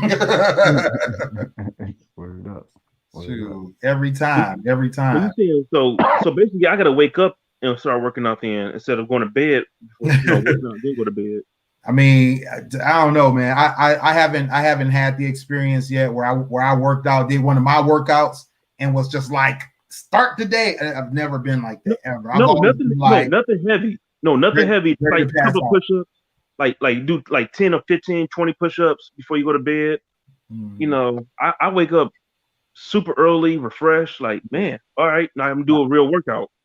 I wake up and stretch. I'm about to say, I normally don't work out right before bed, but I normally work out at night, and I usually, you know, like you said, I usually feel a little bit more refreshed on those nights, on those mornings that I worked out that previous night. I do. You're right. I feel way more refreshed, but I think it's because I'm usually exhausted when I'm done. So when I go to bed, I'm out. I'm like, you know, I mean, usually I'm out anyway because I'm up late, but you know, but when I'm working out like that, it's usually like, bam, you know, I'm out. I wake up in the morning. I'm like, you know, ready to go, ready to, like you say, start the day for real, like a whole day. First thing I do is stretch. When you wake up? Yeah, first thing I do. Yeah. I stretch too, but I'll be in the bed still. So. You know, I have my I'm a lazy stretcher, I mean myself. But no, I feel you though. That is good. That gets your circulation going. It gets your muscles loose. It makes sure that you're just really ready to do anything and move. Important thing about it though is when people, you know what I mean, whoever listening, don't try to wake up and go into a deep stretch. Mm-hmm, no. Don't do that. Know what I mean? Warm the body. Know what I mean? First thing, you know, warm the body up a little bit. Know what I mean? Walk in place for a little second. Then you could, you know what I mean, move your arms a little bit. Then stretch. You know what I mean? Don't just wake up and then try to go into a full split. No, that's how you tear ligaments. That's how you get those deep those tears and stuff on your body. Exactly. Right. Trying to stretch too much. Yeah, light stretching only. And if you are watching this and you don't know what light stretching is, look it up. It's on YouTube. They got plenty of videos to show you. There's light yoga poses you can do that'll get you going in the morning. There's a morning yoga thing I saw once that I used to do with the kids, and you know it's really basically stretching. So definitely check out that kind of stuff. It'll definitely get your body ready for the day, you know. And then you know, I definitely like I said, for me, I'm not doing a diet because like somebody asked me the other day about doing some kind of diet fad thing, and I was just like, no, I'm good. Because my thing is, I want to be able to do whatever I'm doing. I need to be able to do it all the time for the rest of my life, right? Right. because if you get on a diet or one of them fads, that's why that stuff never works, So, I already never ate pork, since I was like a little kid. I stopped eating beef about 2 years ago. You eat there? I mainly eat turkey, fish, and I eat some shellfish. So, that's pretty much the biggest part of my diet is that, plus, plenty of green vegetables, plenty of green salads. I eat a lot of kale, eat a lot of greens, stuff like that, spinach. So for me, that's been very helpful. I got a lot of people who are either vegetarians in my family or friends, or not vegetarian, vegans in my family and friends. I got some vegetarians too, and a couple pescatarians. So I've been looking at other ways to kind of modify the way I eat, but I've been pretty headstrong about sticking to what I like. You know what I mean? Because I love pasta, but I had to take the starches out of my diet recently just because it's like that's the hardest part for me. Exactly. Pasta, Yeah, I love pasta, bro. Like, yeah. Hey, fella, I gotta cut it short because I got a lunch date in the morning. Oh, okay, but I can't stay on too much longer neither, brother. I was gonna try to stay until like 11:30 and bounce. You feel me? Right, no doubt. All right, y'all be good. I'll see y'all Monday. All right, big dog. Appreciate you. Yeah. Appreciate you. Peace. So that's my thing too. Is that's one of my go-tos is pasta. So making sure that's out of my diet for right now, at least for right now, while I'm trying to lose this weight. But also potatoes, getting that, like keeping that at a minimum. I still eat them, but like at a minimum, instead of like potatoes in the morning, potatoes in the afternoon, and potatoes at night. Don't do that. I decided not to do that. I've been doing more just literally just eating kale salad with whatever meat of choice in the evening. Lunchtime, I'm eating mainly vegetable snacks, stuff like that. And then breakfast is usually some kind of vegan breakfast. So, just to try to, keep the body just straight. Definitely calorie deficit type of meals. What I've been doing, like when I wake up lately, I've been waking up around like 5. Go for a nice little walk, jog. I do both. I walk a little bit, jog a little bit, slow jog, nothing major at all. Right. I do about 3 miles, at least 3 miles. Then, I don't eat, and I try to before I go, no snack. Mm-hmm. You know what I mean? Limited water, because I read that your body, if you work out, especially a workout like that, cardiovascular workout or aerobic workout without eating, your body you'll lose weight quicker because your body will use the store fat stores. Yeah. Mm-hmm. Yeah. So do that. I come back after I do that, then I'll get something to eat. Then I'll either cook me a breakfast. Now my breakfast, it usually be big sometimes. You know what I mean? And maybe I need to be a little bit more healthier, but I make some eggs, man, probably like 3 eggs. Oh, wow. Maybe turn into an omelet. Mm-hmm. Or, you know what I mean? If I got my mushrooms, like I gotta go get mushrooms. Oh yeah, I love mushrooms too. Yeah. So like I'll probably make me a mushroom omelet or just scramble it with the mushrooms in it fried. Right. Then I'll probably have some turkey bacon, and I'll probably make me some pancakes. Oh wow! You definitely eat the big breakfast. Yeah, I want the big breakfast because going to later in the day, my lunch ain't gonna be as heavy. Okay. You know what I mean? And then by nighttime, what I'm doing now, I'm literally eating some hazelnuts right now. Oh, okay. You feel me? So by night, like, I'm either eating hazelnuts. I had a whole big bag of cashews. Like I got almonds, pecan. You know what I mean? Right. These are pecans right here. You know what I mean? These some of the hazelnuts right here. Okay, no doubt. You feel me? So that's what I you know what I mean? Because that'll give me all the protein and everything I need right there. So I don't need to eat heavy. That and water. And plenty of water. Yeah, I drink anywhere from, I would say, at least anywhere from 12 to 16 cups of water and if not, if not more, definitely if not more, because I'll definitely try to get in a half to a 3/4 of a gallon of water in. I'm listening. I just need 2 minutes. I'm listening.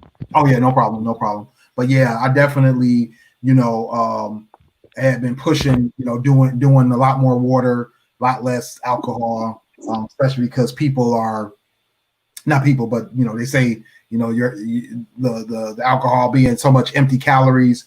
Plus I like to drink juice when I'm drinking alcohol, so it's just all just Sugar. too much. What you doing, Dave? What you doing?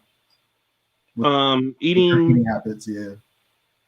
I know what I started coming back with my my liquor again. Mm-hmm. Going back to not drinking almost. Still got Bacardi left over. I gotta finish that. Not eating at certain times. After a certain time, no more food. Yeah. Like especially the time I get up, they say you're not supposed to go to bed or eat like 3 hours before you go to bed. Mm-hmm. Or something like that.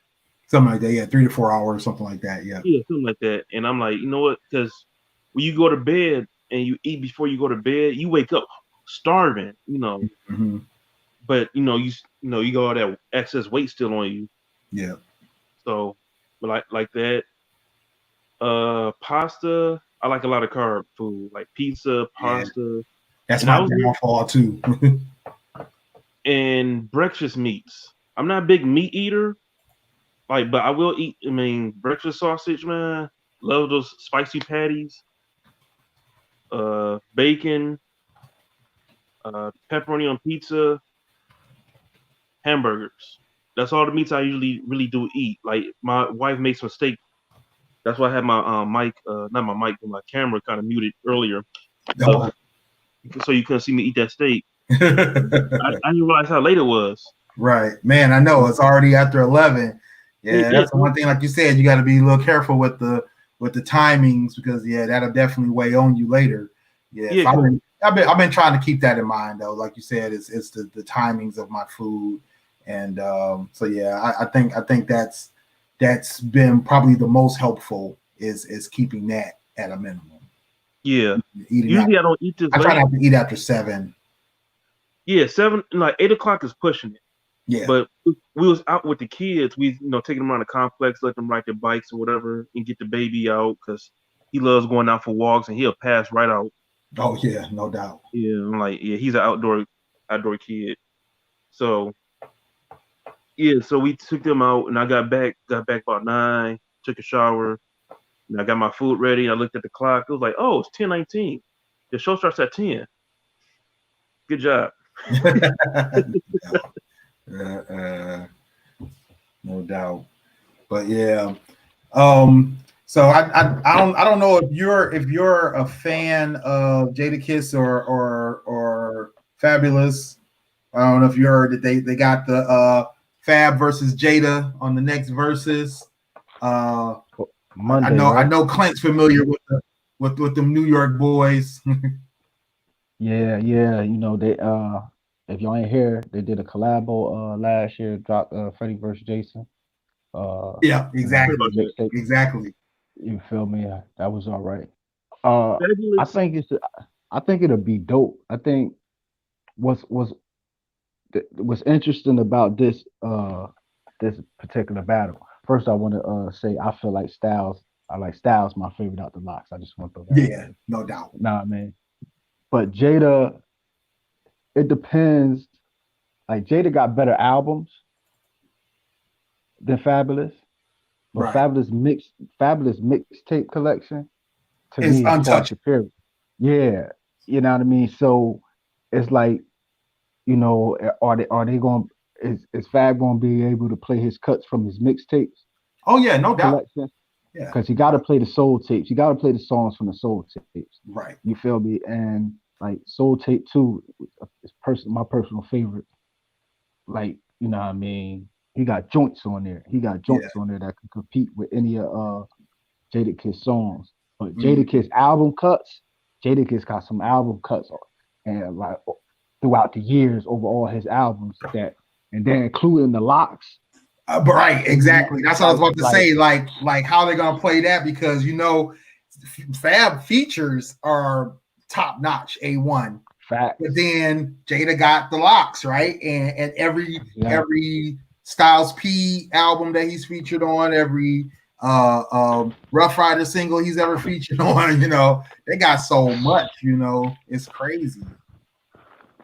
When you talk about just the Rough Rider Anthem remix, man, bro, that he was on.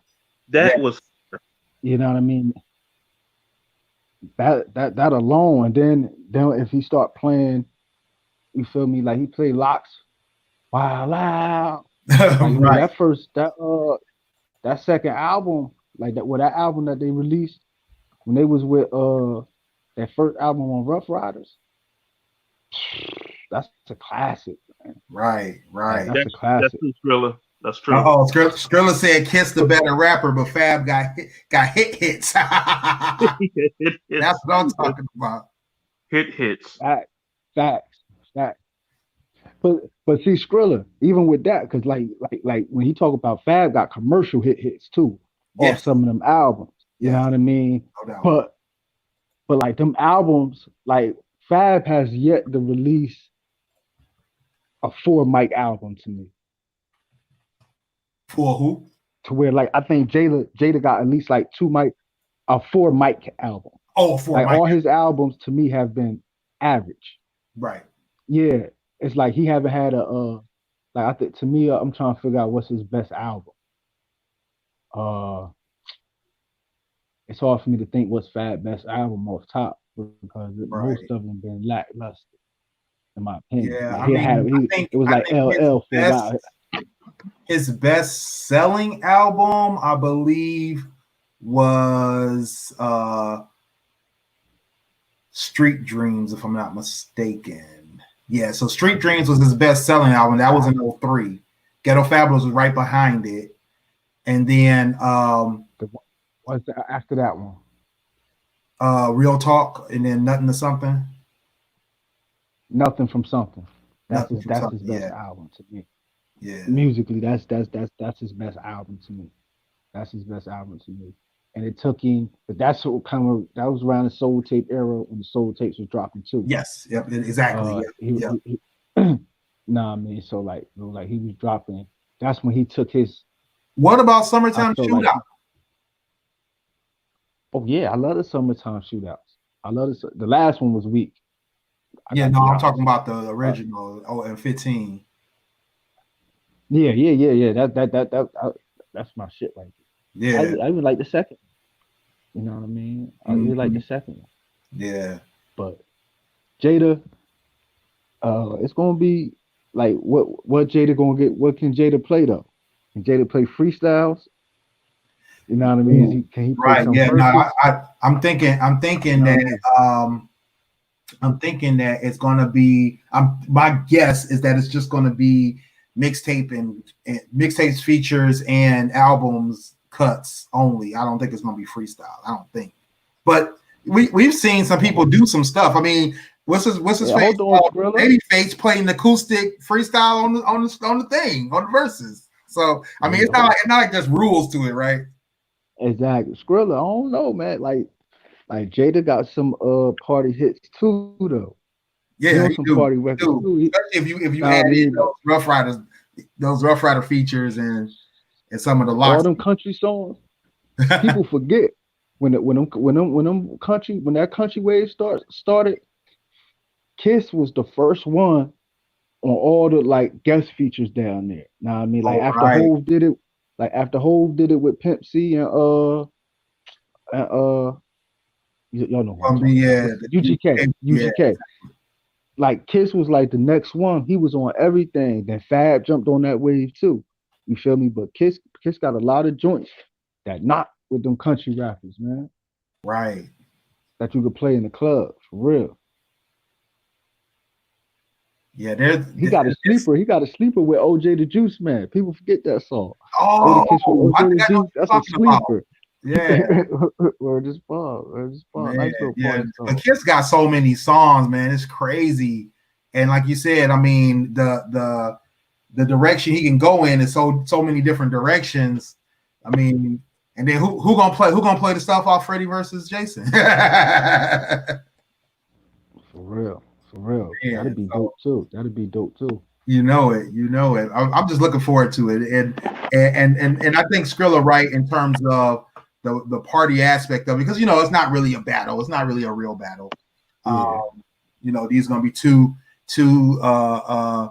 artists that two legends in the game that's gonna really just kind of make it as fun as possible. I can't wait for the stories. I really can't wait for the stories. I love, that's one thing I love about Verzuz. It's always the stories for me, because I can go on Spotify and do my own verses all day, but you're not gonna hear the stories, right? You're not gonna hear the behind the scenes. You're not gonna hear this was what was going on at this time. I was, blah, blah, blah. That right there, that's what does it for me. That's what makes it so much fun. Now, what's crazy? I watched the T-Pain versus Lil Jon. I watched the whole thing over last week or 2 weeks ago. And I have yet to watch that. Bro, watch it. It's and have a drink, have whatever you get to have a good time with. That Verzuz was the most fun Verzuz I ever watched before. Get some people together, get a couple of the homies together, maybe a couple of the females. I don't know. It's funny, it's hilarious, but it's hype as hell. Because I've been to a T-Pain concert before, not to go see T-Pain until I realized, and then I found out that T-Pain is actually a great artist in concert, but. I've been to a T-Pain concert and it was fun as hell. This Verzuz, him and Lil Jon cutting up that whole time, it was hilarious and it was so much fun, man. Like I've never watched the Verzuz and felt like I was at an actual party until that Verzuz. He can actually sing. Yeah, T-Pain can actually sing. He can actually sing. Yeah. Oh yeah, no doubt.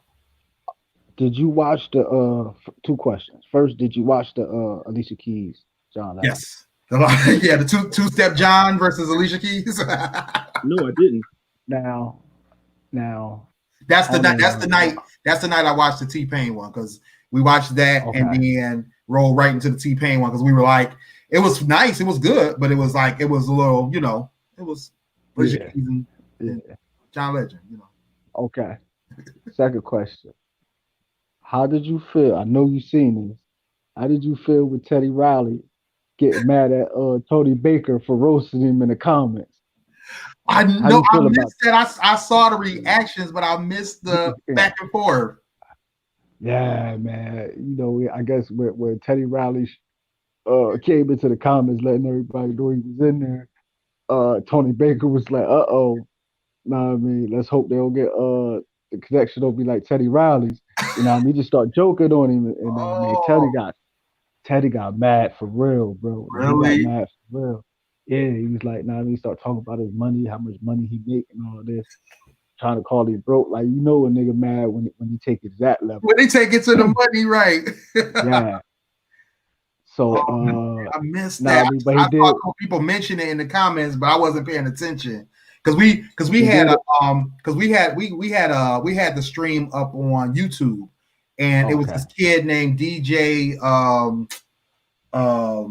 I can't think of his name now, but the kid, he had the setup where his live stream comments were on one side, the Instagram was in the middle, and then he was on the right side, and he was cutting up not the whole time, but he was cutting up back and forth because of stuff that was happening in his comment stream. So we were paying way more attention to his comment stream than their comment stream. So I was missing a lot of what was happening. And then it was, for some reason, how, I don't know if you ever watched it on the browser, but it breaks the comment stream. Yeah. So you don't get all the comments anyway. Like it stops and it doesn't move. It gets weird. Yeah. So but, It was funny because, John Legend, I guess John Legend seen it and he started making comments. For real? Yeah. No. Picking at Teddy Riley. And then Teddy had to really make it like a apology video. Oh, really? Because what he said? Yeah. Apology video. Wow. He was like, I'm a man. He was like, I came on there to see my brother and sister. I came on there to fan out, and you know, I'm not. He was like, he not a comedian, so you know, what I mean, he really wasn't there for the jokes. You know, what I mean, he was there for the moment. And then when he started the jokes, but he was like, I overreacted. And I apologize sincerely. But he did. He made it a point to acknowledge, like, nah, I mean, like John, I heard you say a couple things too. You feel me? So he was real hurt. He was trying to, yeah, but you know, and, I mean, to your point though, I think the messed up part about it is that he became a meme for all the wrong reasons, right? And exactly. you just don't want to be in that position. People, we, you know, I mean, I do it too. Everybody does it. We jump on these meme streams and we joke them to death, not thinking about it's people. These are real people. These are real lives. These are real feelings, right?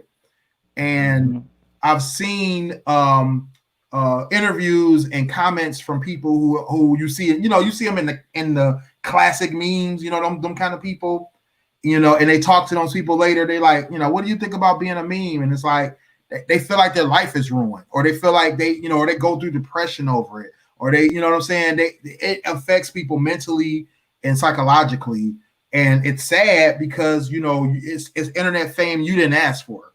You know what I'm saying? And I'm sure a person like Teddy Riley, who's already been in the spotlight for one reason, now he's in the spotlight for a whole wrong reason, and it's hurtful, right? You know, and he's probably like, man, you know, I laughed about it when it happened. I laughed about it the week after. I'm tired of laughing because it's not funny no more to me, you know. And so I feel him, you know, in regards to, you know, not liking it, but you know, unfortunately, this is the age we live in. I mean, not to be giving anybody a break, not to say it's right, but it's the age we live in. And at this point, nothing's changing it. You know what I mean? People gonna joke you to death till you die, unfortunately. And afterwards. I mean, look at Tommy. Tommy been jailed for 6 years now, and they still talk about, you know, not him, but you know, about his character, you know what I mean, on Martin, you know what I'm saying? You never get away from being a meme, you know. Internet it was like that before that though, Will. You said what's that? Before social media, you know, people would dog you and they would say make whatever jokes about you before memes were memes. Right. You know, Michael Jackson, don't let them sleep with your kids. Don't let them sleep over. Right, exactly. It's just weird. You know, Mike Tyson, the way he spoke, you know. I mean, and that's the thing. You know, nobody's ever going to let this stuff go. It was the best. It was one of the best, though, Skrilla. You're right. You're right. Yeah. You know, but that's the thing. Like, people, what we do know about the internet and what we do know about this social climate is people will not let anything go. I mean, they've been talking about, you know, what's his face? Mark Wahlberg. They've been talking about Justin Bieber. They've been talking about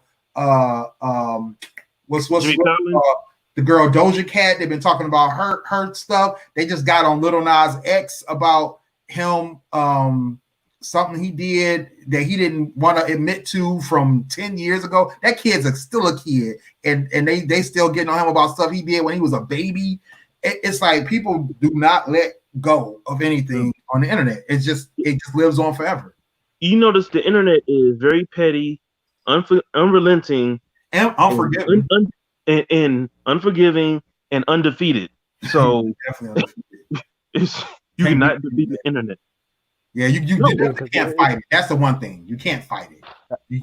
Yeah, because you're going to lose. You can't be that as weak or sensitive or, you know, or being petty yourself, and you got to make an apology video because you don't let the jokes get to you. And you know what I mean? Like the internet is like give people a false sense of security too. That's why they say the stuff they say, you know what I mean? Make the comments that they make because there's really no consequence. Yes. You feel me? Like you feel me? But for the most part, you feel me? I could say whatever I want, and really, you know, about any of these celebrities, and 9 times out of 10, 99% out of 100, I'm never going to see them in real life.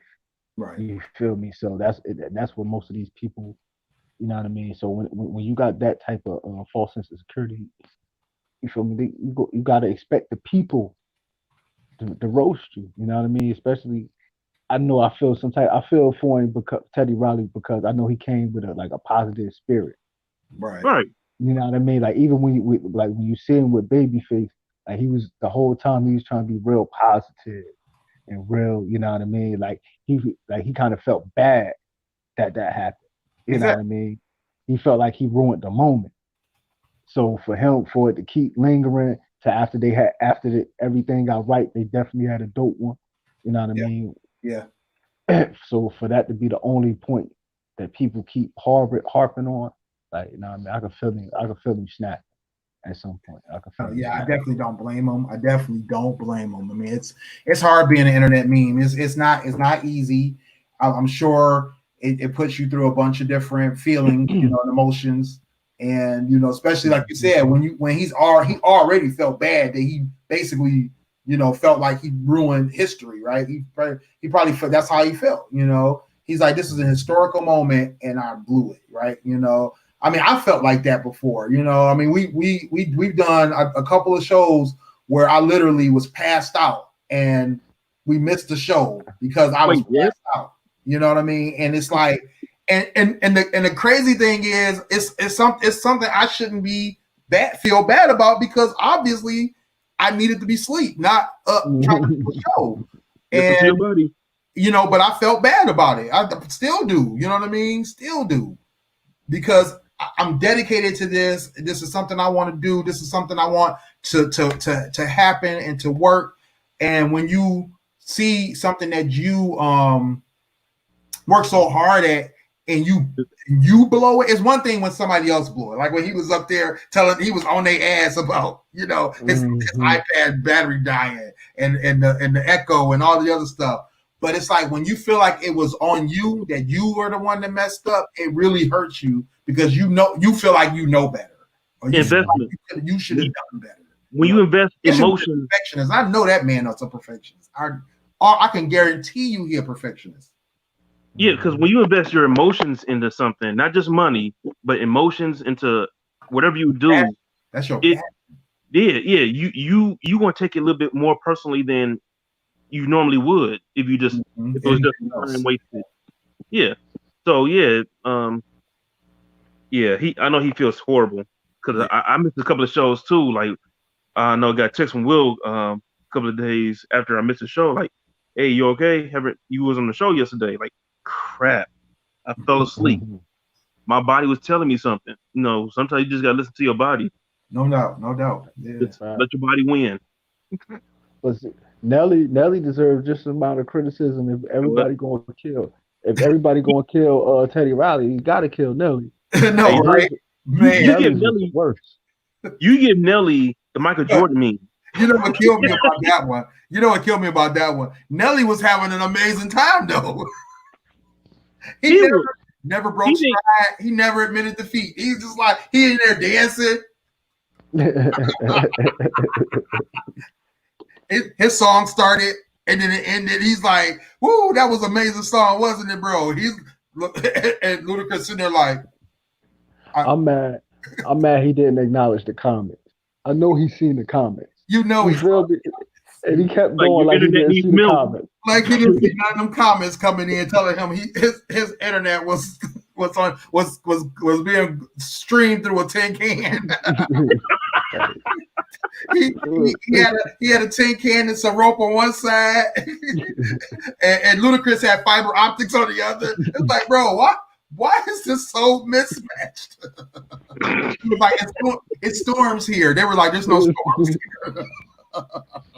What's storm got to do with your internet going on, bro? and I had faith in him. Like I had faith in him. I thought he was going to do something. Man, we had a whole show, well, not a whole show, but we had a part of a show about, yeah, man, I know Nelly did this, I know, but Luda did this. Right. Like now it's just like Luda did everything. Luda even played some of Nelly's songs for him. Say, damn, dog, I gotta play this too for you. Man. My favorite one thus far has been Jill Scott and Erykah Badu. That was the most entertaining. I zoned out, man. That was a good one. That was a good. I mean, it was just the all the stories, the love they was giving each other. The vibe the energy was just so right. Everything was perfect about that one. Everything. It was a good vibe, man. It was like they were just until Erykah Badu's tablet died on her. You know, it was. Oh no, man! I had her other live going on the other side. She was still going. She was killing it. No, the one device. No, I know. Yeah, the one that she was on with the on the Verzuz with. She got back on there. She was all right. Yeah, I like the stories was the best part. Yeah. You know, because for the most part with all the Verzuz, you feel me? Like except for Nelly, for whatever reason, everybody playing their best songs. I don't know what the hell Nelly was doing. I don't know Nelly. But Nelly had so many opportunities to do it right, and he was playing some of the weirdest stuff. It was like, really? This is what you chose? He loved it. He was up there like. You feel me? Like I gave him one pass. The one pass was the song he said he made for his sister or had something about his sister. I gave him that pass. But every other song he was dropping that I never heard of, I'm like, come on, bro. Right. Come on.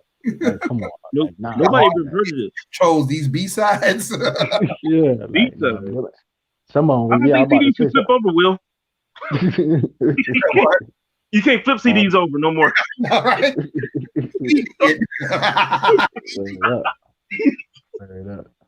But no, you know, it was a good one too that a lot of people don't usually talk about. I don't know if it's just that you didn't see it. Was Primo versus RZA. Oh yeah. I watched that one. Especially because I was looking forward to the of course all the Wu-Tang tracks, but I was also looking forward to all the Primo hits. All the Jay-Z, all the what's my man name? The Prime stuff, I mean, it was so much stuff that I knew that Primo had in his so I was looking forward to it, and I wasn't disappointed. It started off a little sketchy at first, but the first five songs from RZA's side was a little messed up because of his sound, but other than that, everything else went perfect. And the stories, it was like, man, the hip hop history between the two of them was just amazing. You know what I mean? And I thought they set the bar, when they raised the bar. I felt like that one raised it, and it showed, like you said, it started off a little sketchy, but then by the end, at the time, I felt like that was the best one, like like right there. Yeah. And you notice, like ever since then, outside of the Nelly, and you know what I mean, you feel me, like everyone has gotten better and better and better. No doubt. You feel me? But I felt like that RZA and Primo, I feel like that set a standard for it. Yes. Because I watched that whole thing. Yeah, me too. I watched the whole thing in that one. Yeah. Yeah. I'm a diehard Wu baby. Like I call myself a Wu baby. So I had to watch that. Yeah. You feel me? And I love Primo. I love him. So that was one of my favorites. That was definitely one of my favorites. Yeah, no doubt. Yeah, I'm looking forward to this Fab versus Jada. I'm wondering if they're going to do the same thing they did with these last couple of ones and having them together in the same room. I think it'd only be right, and it definitely helps keep the issues down when it comes to internet and sound and all that kind of stuff, because you have that one sound and everything is the same. Even though, what's funny, what I didn't understand what was going on was, why was John Legend mic turned down? I don't know if you noticed that his mic was real low. Yeah. I guess I didn't pay attention to it or think about it too much while it was going on, but that's a good point. Yeah, we kept because anytime he would try to sing, it was like, bro, like turn his mic up. What's going on? I don't know if they didn't pick what, but like I said, we couldn't see what the comments were to see if anybody was mentioning it, and we weren't on Instagram, so we really couldn't say anything. But yeah, that was the only thing I didn't like about that. And then the reggae one I didn't watch. I meant to mention that one. Huh? That was good. That was just about to mention that. That was good. That was good. I heard that was a party for real. Yeah. They now I think that was the reason why I think when switching and I'm seeing that performance and see how live and how good that was. That's when I think they made the decision. All of them now going to be in the same in the same in the same room. Yeah. Yeah, because that we gotta give them credit. They might got a case for having the best one. Yeah, they stepped it up. They stepped it up when they did that because when I saw that they were going to be in the same room, I'm like, really? I'm like, this is what we need, because that's what we've been suffering, that back and forth, everybody dealing with different sounds and different volumes, and it was like, bro, they there you go, they changing the game again and making it, even better, and I had seen it with other lives where I forgot which it was. Somebody had a live series going, and it was like an all-day concert, and they had different artists coming in, and one of them was what's my man name? Was it Trans Lee? It was either Trans Lee or I think it was Trans Lee. Trans Lee had his live where he had another rapper show up, and they were performing together. And I'm like, this is what everybody needs to do because with these verses, because it just sounds better, And sure enough, the reggae verses was like that, and I was like, yeah, that's what they need. That's definitely what they need. The Sunday service one was like that too, with Kirk Franklin and Fred Hammond. I didn't watch that one, but I saw highlights and clips from it. I heard people was bigging that one up. People was bigging that one up and said, yeah. I mean, surprisingly, I was hearing a lot of positive Kirk Franklin. They was like, Kirk Franklin killed it. Yeah, that's what I heard too. Yeah. Yeah, so I gotta check it out. A quick question. I'm about to log out in a minute. Quick question though. They switched it up a little bit. Again, as far as the viewership side, what I was what I was reading and hearing was a lot of people watched it on Apple Music or Apple TV. Mm-hmm. You know what I mean? Like they switched it, and they was like it was better watching it on Apple TV. Like more people was watching it on there than watching it on IG now. Yeah. And or YouTube. So no, I mean I thought that was different. Yeah. If you notice the John Legend and Alicia Keys one, they only did like 158 on IG. Yeah, but it was about 600 and plus thousand in the Apple joint. Right. You know what I mean? Mm-hmm. So I was like, that's interesting how they switched it up. And when I was listening to the credit to Joe Button, I was listening to their podcast earlier, and I think they was mentioning on there that it was I think Parks mentioned on it like it was better, it sounded better, looked better, and then it was like, which makes sense. It's more comfortable because most people on IG they on their phones, right? And it's hard to watch a whole versus battle on your phone. That's why most of the time, a lot of times I was watching in my house. I was watching on YouTube, on the TV, or on the PS4 or whatever. So you know what I mean. I don't got Apple TV, but you know what I mean. I thought that was different how they switched that up. Yeah, no doubt. Yeah, I need to see if somebody can stream that Apple TV stream to us on YouTube or something. Because I don't have Apple TV either. I'm not in the Apple app, what they call it, Apple network ecosystem. I do have an iPad, so I'm gonna see if I can rig something up on it. I don't know. There may be an option there somewhere. Maybe that's what I'm thinking. But yeah, that's like you said. I think that's cool that they figured out how to get that into a different platform, because like you said, for the music, for the sound, for everything that we want to enjoy about that, because too it creates a whole nother medium, right, for them to be able to push this into something that's an ongoing thing. I'm sure it's not going to be free forever, but it'll be something that we will be more apt to get into and be like, what, I can't go to a concert, but I got Verzuz on coming on, and I'll pay $10 to watch a Verzuz, or $5, maybe $5, not $10. I'll watch to watch this Verzuz and be just as good. You know what I'm saying? Put it up on my big screen and just have a good old time. Facts. No doubt. I'm about to get up out of here, boss man. All right, bro. Feel you. Appreciate y'all. No problem. About your information. Yes. Y'all. You already know. Y'all can hit me up on my blog at kingstruth.com. at E Trenton Groomy, on Instagram at a King's Truth 609. You know, inbox me, let me know what type of topics y'all want us to talk about. We got y'all. We're gonna hold y'all Sports. down. Oh yeah. Me and Danny might start sports show. You know what I mean? We gotta talk behind the scenes. But you know what I mean? Appreciate y'all. I'ma holla at y'all. Good night. Appreciate you, bro. Yes, sir. Oh, man, be safe. Yes, sir. You too. No doubt. But yeah, it's the Verzuz thing. It's huge. It's huge. You get the right people together, I get interested. Like that Jill Scott and Erykah Badu was my favorite one so far. Right, no doubt. I mean, I know we had plenty more, but that's my most memorable because both artists. I mean, I love both artists. So yeah, me too.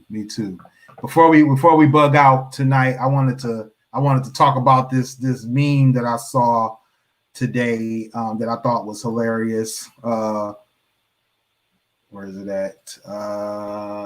This should be it. Hopefully I'm showing you the right thing. I want to show you something crazy. I've seen that, man. This right here. I'm supposed to laugh. The Air Baby meme is hilarious, bro. This had me cracking up. My man flicked his baby. I feel like he over the house, bro. He high up in the air. They done made my man the meme. Look at his face, too. That is hilarious. They done made memes about it. It's said it all started on Father's Day. I seen it. I kept scrolling, dude. I'm like, I can't laugh at this. This is not. Yeah. Look at this. Baby's first jewel eyes. What is Tom Clancy, dude? What's going on here? What is going on? Dude, they dropping babies, dude.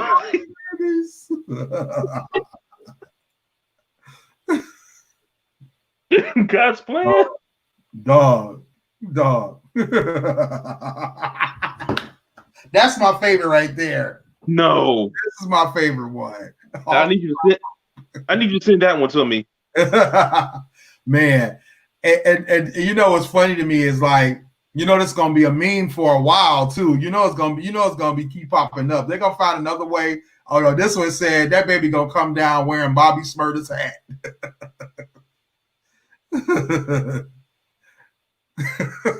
Terrible. And best of all, so he fixed it. No. I told you, internet undefeated, dude. Undefeated, man. Look at his face, his cousin face. Like, what the heck? What, bro? I can't. So yeah, so happy Father's Day to all the fathers out there. I've definitely thrown a baby up in the air pretty high before, scared the crap out of the baby, but not that high. I ain't never tossed a baby that high in the air. That flick right there, bro, killer. I'm gonna use Skrilla's. What's the best? One of the best. It's one of the best. But you know what? It was something we was talking about earlier, about cooning. Somebody sent me a message, basically a video that happened, I think in Philly. They hung some signs up with all the names of people who've been killed by cops. Okay. They got the pictures of the most recent 5: Ahmaud Arbery, Breonna Taylor, George Floyd, and they had them in nooses, the noose around the picture. I'm gonna send you the video that somebody sent me. And they asked me my opinion because it was on this was supposed to be a representation of what happened, or this supposed to be like like, I know they ain't to honor them because don't even put them in no nooses. That's crazy. No, they put the picture around the tree hanging. Yeah, kind of like basically trying to emphasize that these were lynchings. These weren't just murders. These were lynchings. Okay, since you've seen it that way, I that's what I said too. Like, it's not a hate crime, but the initial reaction was from people, this is not cool. You know where lynching came from. No, you need to stop doing this. That's the initial reaction there. Right. And my when she sent me the information, she asked me what was my initial reaction. I'm like, it was too well thought out to be a hate crime because they got the names of all the other black people who were killed. Even though the noose was going through the picture, not around the people's necks, but at the top to hang so you can see it. Okay. So that was her. She said that was her reaction too. And it's like people are, like we were saying earlier about the criticism of black-owned businesses or whatever. Maybe this is one of those things too. Like, if you have a different idea or thought on certain issues, people are calling you coons. Like on a Candace Owens level, it's like just because you can see right and wrong doesn't mean you're a coon. Right. Just because you can see things at a rational standpoint. And I was going to send that to you too, but I forgot to do it before the for the show. Before life happened to me. And I feel you. And I want to get your reaction.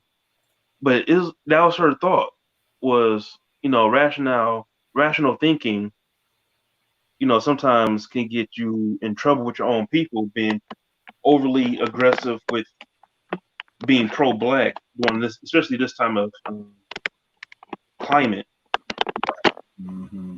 Yeah, I mean, there's a lot of opinions back and forth about how to approach this, how to deal with it, how to work through it. There's so many different opinions, differences of opinion, different, you know, methods and all that kind of thing. You know, some people intend, you know, to, you know, try to have an intention of certain things, and it may not, you know, work out the way they think in everybody else's mind. You know what I'm saying? Like, right. I was watching, that was what I was going to bring up. So you seen the what's my man name? Gary Owens. Gary Owens did I'm Glad I'm Black famous video. That was funny. Well, I thought it was funny too, but then I started reading the comments, right? And some of the comments were like, you know, hey, he shouldn't have said that. Why are you thinking something's wrong with this black man because he coming on a bike in a mask? It's a pandemic out here. Why are you making assumptions about this man because he black, blah, blah, blah. So it was all this back and forth, right? And, you know, there was people taking up for Gary, like, man, Gary got a serious black, you know, card. He got black card. Like, he's in there, right? Right. And there's other people that are like, we're not going to give you no pass if you talking like this. And then there's people, so it was so many, a mix of emotions and thoughts. And he was trying to defend himself in a couple of them, but I think he gave up. And because I think for the most part, because a lot of the people who are in there are fans and they understand his way of thinking and his way of his comedy, is that, you know, he's not meaning any harm. He's not, you know, he wasn't being super judgmental. He was telling like his impression of what was happening. And right. I understood that. You know, I would have thought the same thing. Like, this dude is on a bike in 97-degree weather with a ski mask on. Like, I don't care what pandemic we in. I'm not about to wear a ski mask. I'm sorry. There's other options. There's other options. I saw somebody in a trench coat a couple of weeks ago. I'm like, no. I mean, like I've been seeing the ones, the neck gaiter things that you can pull up over your face. I'm like, that's gonna be hot on my neck. I don't want that either. Like, you know, so I feel him on his comments. Yeah, if you look at it, if it had been any other white man, I probably would have looked at him sideways. If it had been any other white man, but it's Gary Owens, and this is the one time. This is probably one of the only times, outside of maybe one or two people that I know personally.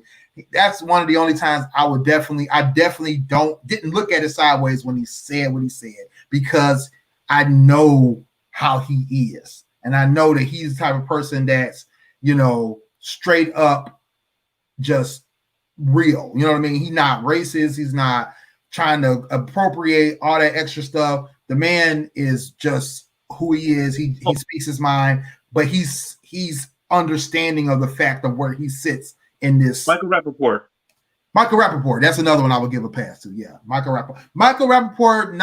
Even Michael Rappaport, I would look at sideways on that. If he'd have made that same comment, I would look at Michael Rappaport sideways, because Michael Rappaport, he's not 100% clean. He's mostly clean, but he's not 100% clean. But I do give Michael Rappaport a little bit more pass than a lot of other white people. So Eminem. Oh, I definitely wouldn't give Eminem a pass at all. So, I mean, I love Eminem. I love Eminem to death. I feel like Eminem is a great rapper. I do. I'm not giving Eminem a pass. I'm sorry. No. Okay.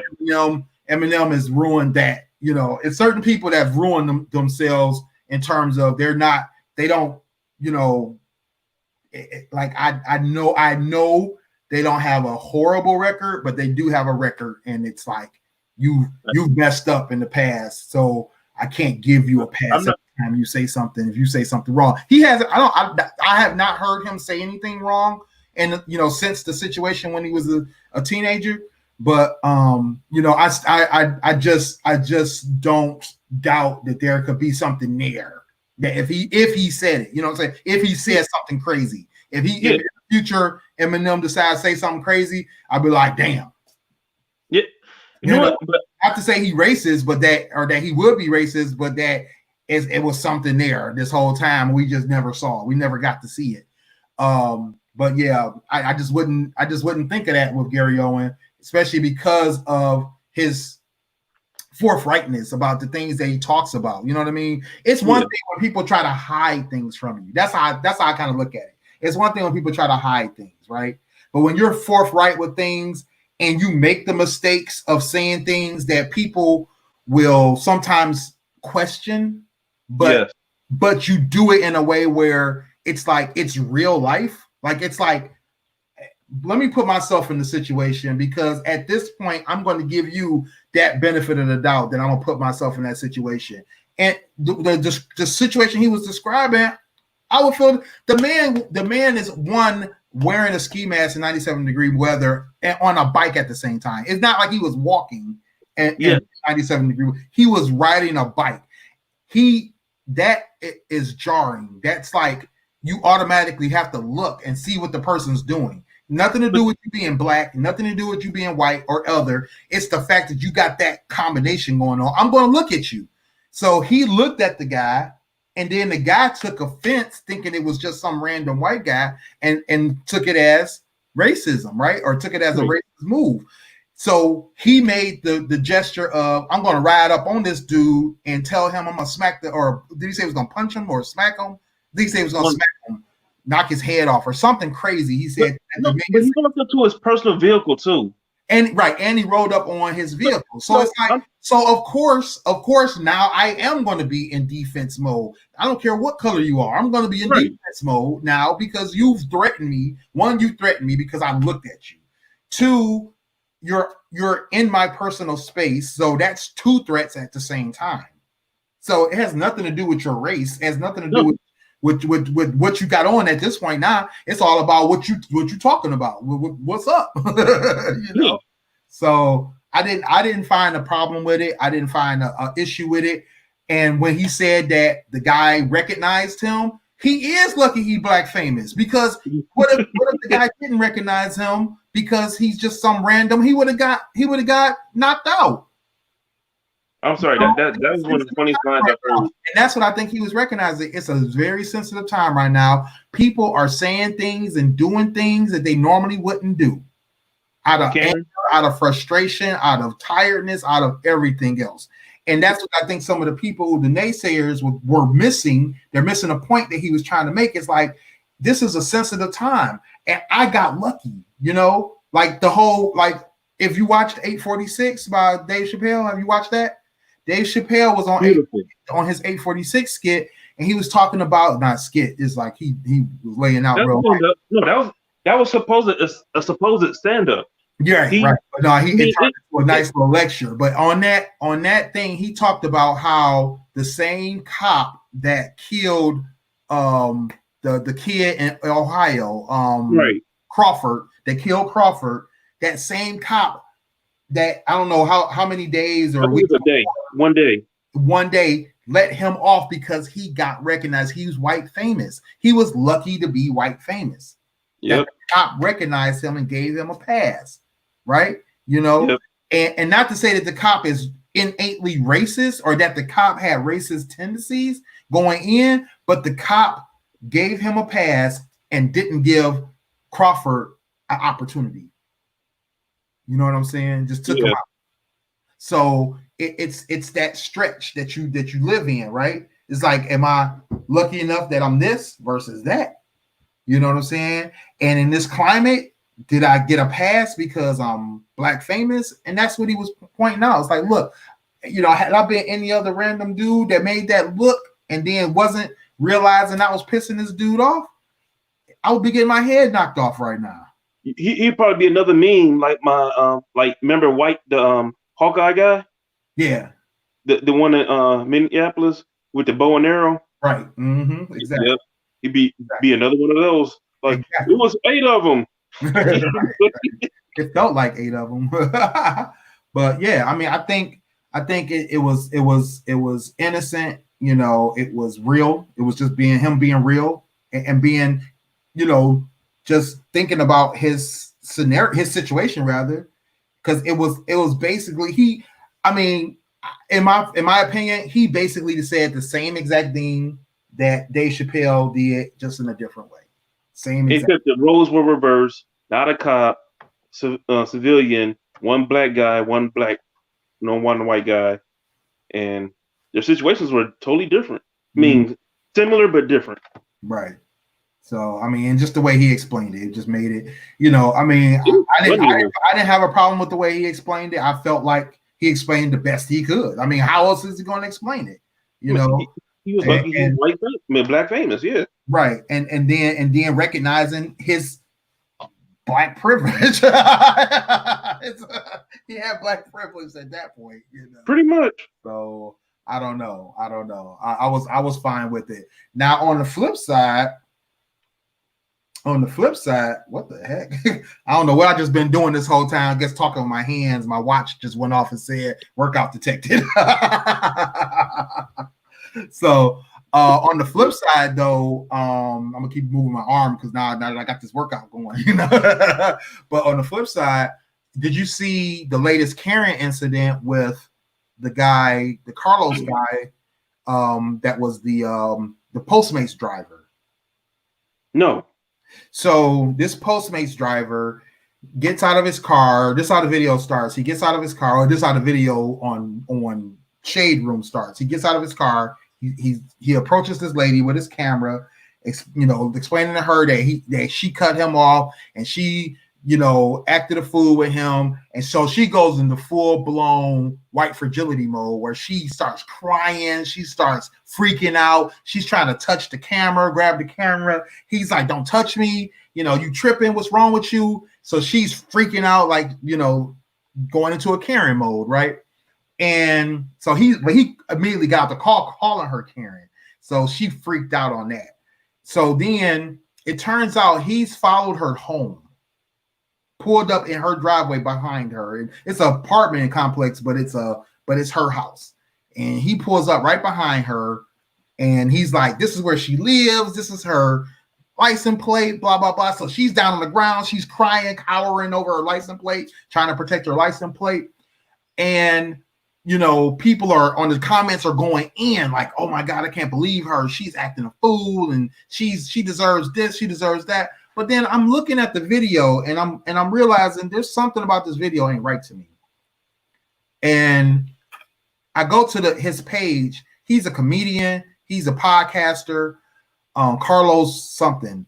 And it's like him and his husband have a podcast, and then he does Postmates, and he's a comedian, stand-up comedian. So he's got all this stuff going on his page. So he's got this video up. He's got it, and it's in the video. He mentions there was a second video or first video that was before it of him approaching her car after the cutoff.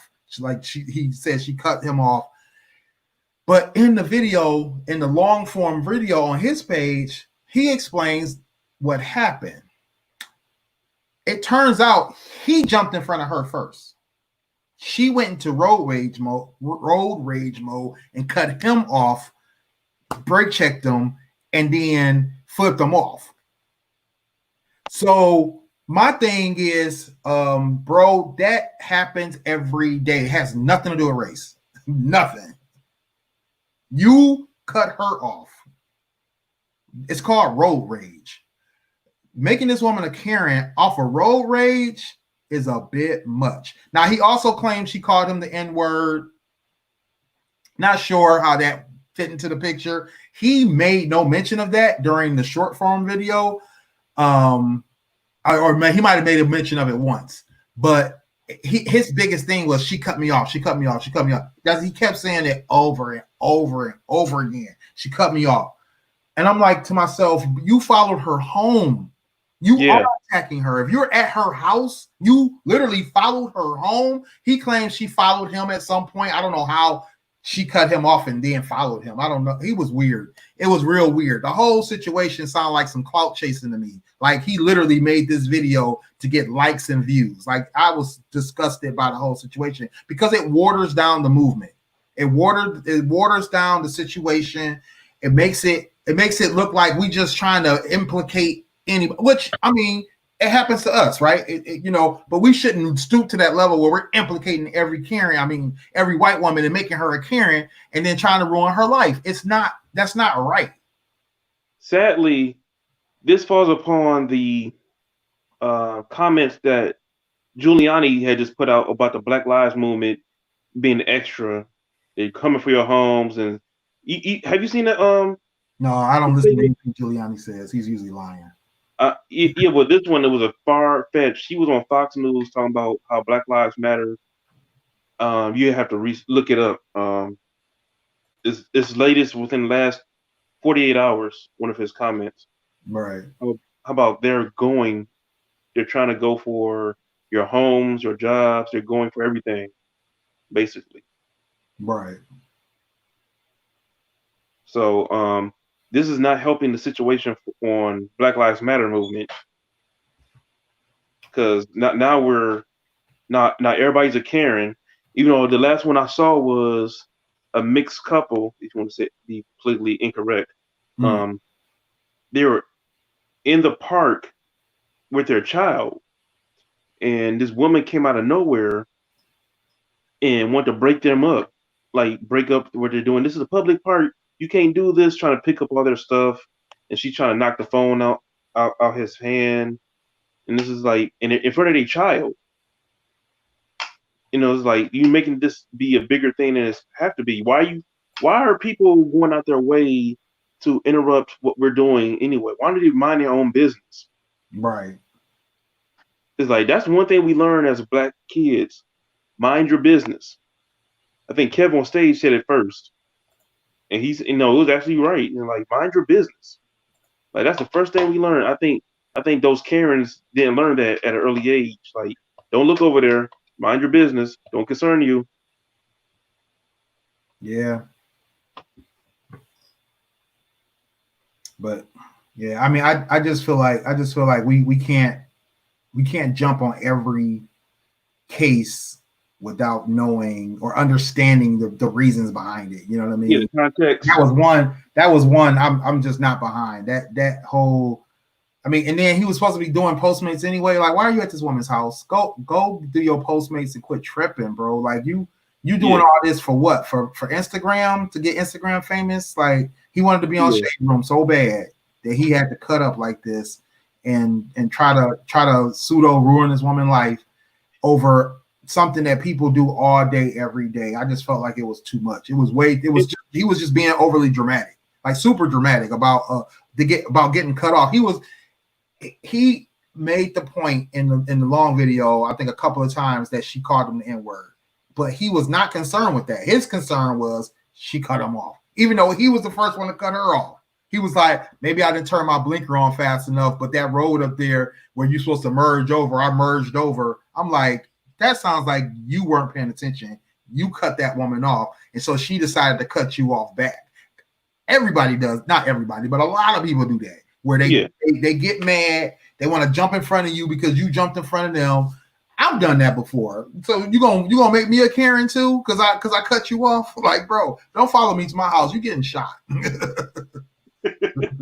Like that was my thing. It's like she pulls up to her driveway and you pull up right behind her. What if that one would have opened fire on you? Then what you gonna do? Now you real Instagram famous.